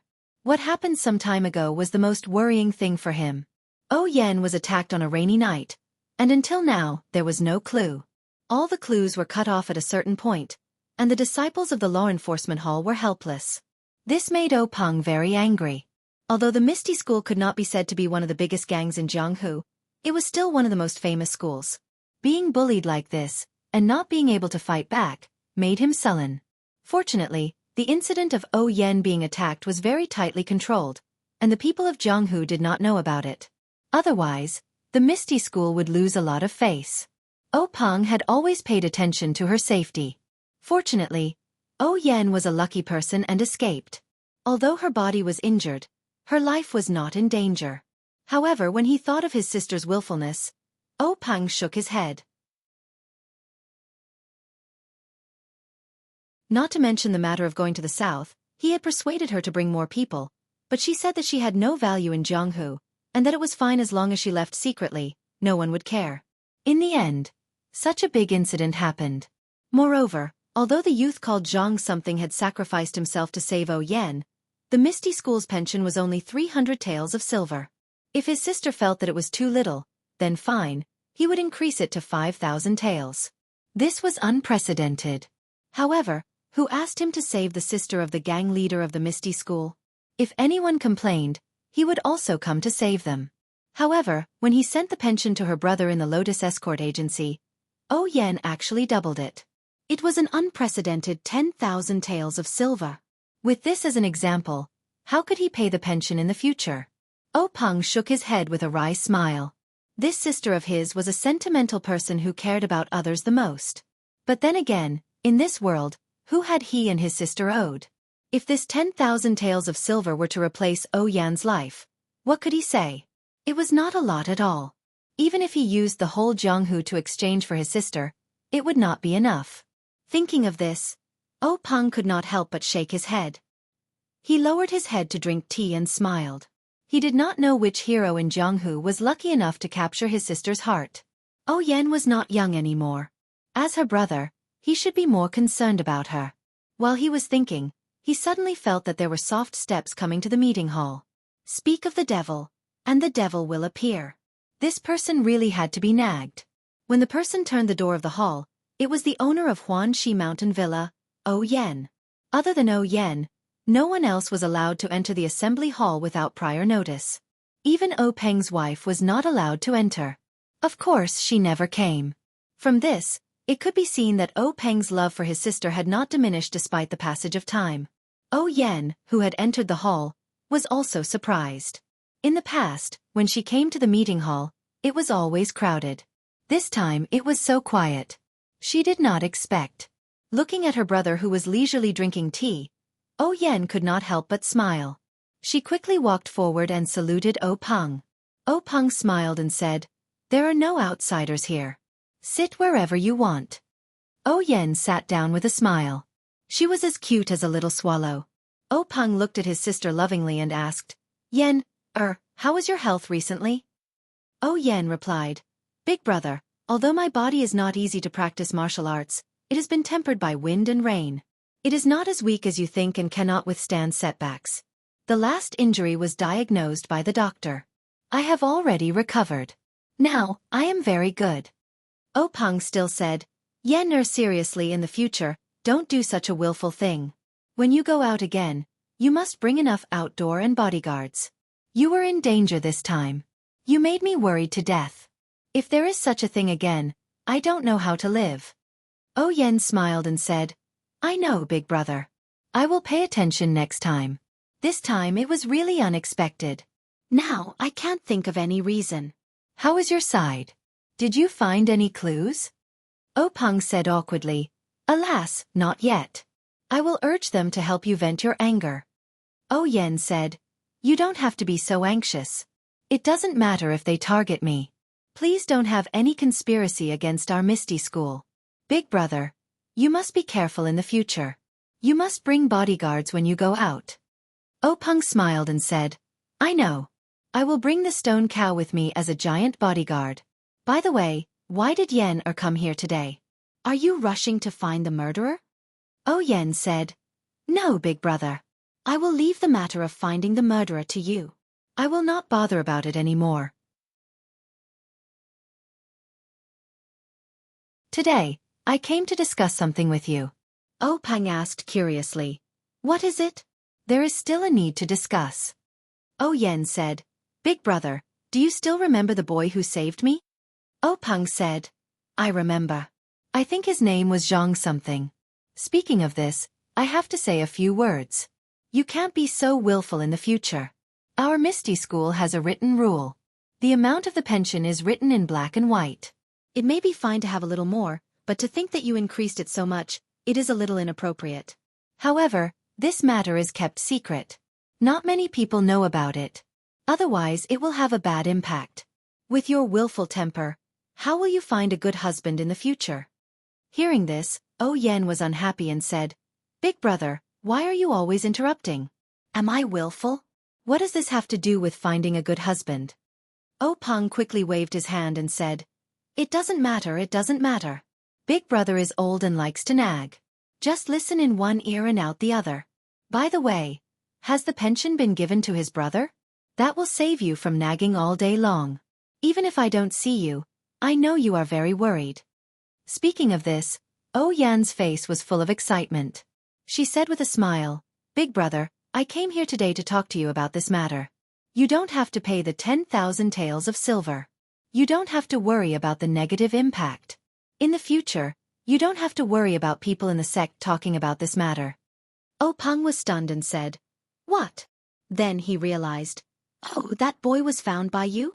Yan said in surprise, "Big brother, you are really amazing. You guessed it so quickly." Peng shook his head and said with a smile, "How can this kind of child's play stump a big gang leader like me?" Yan also smiled and said, "We didn't find him. He came back on his own." This time, Peng was even more surprised. He said, "He was not killed by the black-robed elder. At the very least, he should be seriously injured. Since he can come back on his own, his injuries must have healed." Yan was also surprised and asked, "Big brother, how do you know that his injuries have healed?" Peng said with a smile, "This is very normal. If his injuries are not good, how can he travel thousands of miles to come back to Pingyang City?" Yan thought for a while and nodded slightly to show that it made sense. Then, Yan told Peng everything that Zhang Xiaohua told her in full detail. Peng was also stunned when he heard it. This kind of thing was really rare. At least to be able to escape from death and return to Pingyang City safely was already a miracle. Then Ping asked, "Since that Zhang, what is it again?" Yan said, "Called Zhang Xiaohua." Peng said with a smile, "Haha, Zhang Xiaohua. This name is interesting. It seems to be a girl's name. Oh right, since this Zhang Xiaohua is back, you definitely won't take back the 10,000 taels of silver. Just give it to him. Why did you say that you don't need it?" Yan said, "Big brother's guess is right. But you guessed the beginning and not the end." Zhang Xiaohua rejected the 10,000 taels of silver. Under my insistence, he only took a 100 taels of silver. He also said, "The weight of this 100 taels of silver in my heart is the same as the weight of 10,000 taels of silver in Sister O's heart. If I accept this 100 taels of silver, it means that I have accepted the 10,000 taels of silver in Sister O's heart." "Big brother, don't you think this young man is very interesting?" Peng touched his chin with his hand and said thoughtfully, "Yes, this Zhang Xiaohua is very interesting. Then what do you mean by coming here today?" Yan said, "It's like this, big brother. In fact, on the way to the south last time, I saw Zhang Xiaohua practicing boxing very hard. Although his aptitude is very ordinary, his hard-working spirit is really comparable to yours when you were young. So, I promised him that when I came back from the south, I would ask you to let He Tianshu of the Pharmacy Hall teach him some of the internal strength mental cultivation methods of our Misty School." Peng listened and nodded slightly. "It's not impossible for you to think so. Anyway, even you said that his aptitude is ordinary. Let He Tianshu teach him some internal strength mental cultivation methods. It must be enough for him to learn for a lifetime." Yan continued. "But he refused the 10,000 taels of silver, which made me feel very sorry. Thinking about it, he didn't hesitate to block that fatal blow for me. If it wasn't for him, how could I safely return to the Huanxi Mountain Manor? I must repay this life-saving grace. Since he doesn't want the silver, I think, how about this, big brother? Can you let him join the Misty School and become a disciple of the Misty School? This way, he can practice martial arts, which is Zhang Xiaohua's lifelong wish." Peng listened and laughed. "I thought it was something important that was worth us siblings to discuss. The matter of entering the Misty School as a disciple. Although the standard is very high, this Zhang Xiaohua is definitely not qualified. But, since has asked, how can I, as a big brother, not agree? Not to mention one, even if it's 10, so what? This is just a small matter, why is there a need to discuss it? Sigh, it's really infuriating to compare oneself to others." Zhang Xiaohua came out from the Guozhuang house and went through untold hardships just to enter the Misty School as a disciple and practice martial arts. But he couldn't fulfill his wish. Later on, even when he joined the Lotus Escort Agency, they still didn't accept him. Becoming a disciple of the Misty School? In his heart, he had long given up on this idea. But now with just one sentence from Peng agreed. He didn't consider Zhang Xiaohua's condition at all, regardless of how old he was or what his aptitude was. He just nodded lightly and fulfilled the wish that Zhang Xiaohua yearned for day and night, and this was just a small matter. This really couldn't be said, relationships were the absolute truth. When heard, she was overjoyed and said, "Then I'll have to trouble Big Brother. Actually, I know that the Misty School's disciples that Big Brother recruited are all people with outstanding aptitudes. This Zhang Xiaohua compared to them is like the difference between heaven and earth. This is really making things difficult for Big Brother." Peng flicked his sleeve and said, "Why are you being so polite with Big Brother? Although aptitude is important, hard work is also necessary. Even if Zhang Xiaohua is useless, it doesn't matter if the Misty School has one more disciple or not. Why don't you let He Tianshu be his master and teach martial arts in your Huanxi Mountain Villa? What do you think?" Yan clapped her hands and said, "Very good. Zhang Xiaohua's aptitude for martial arts is average. No, it should be said that it's very poor. I heard from He Tianshu that he practiced fist techniques for a long time, but he can't even practice a complete set. However, he is very knowledgeable about medicinal herbs and other knowledge. He has thoroughly read some of the books that I gave him. Perhaps he can be of help to me in the future." Peng said, "Then let's do it this way. Tomorrow, you bring He Tianshu and Zhang Xiaohua to the conference hall and deal with this matter, so that you don't keep thinking about it. Also, the problem of medicinal herbs should be solved slowly. The elders of the pharmacy hall are helpless. You don't have to worry too much about it. Don't let it affect your health. Yen said, I know, big brother. It's because they can't solve it that I want to take over. Although there are ready-made herbs in the secret plane, it's not as convenient as planting them ourselves. We can only go to the secret plane once a year. The demand for medicinal herbs is far from meeting the needs of our sect. If we do as Big Brother thinks and carry forward the Misty School, we can't not solve this problem. Peng sighed and said, I know you won't give up, but it must be on the premise of health. Yen smiled and said, I know, Big Brother. Don't nag anymore. The brother and sister chatted for a while, and Yen said goodbye and returned to the Huanxi Mountain Villa. You're tuning in to the Wisdom Diary YouTube channel. Don't forget to subscribe and join us on this journey to catch the most captivating stories.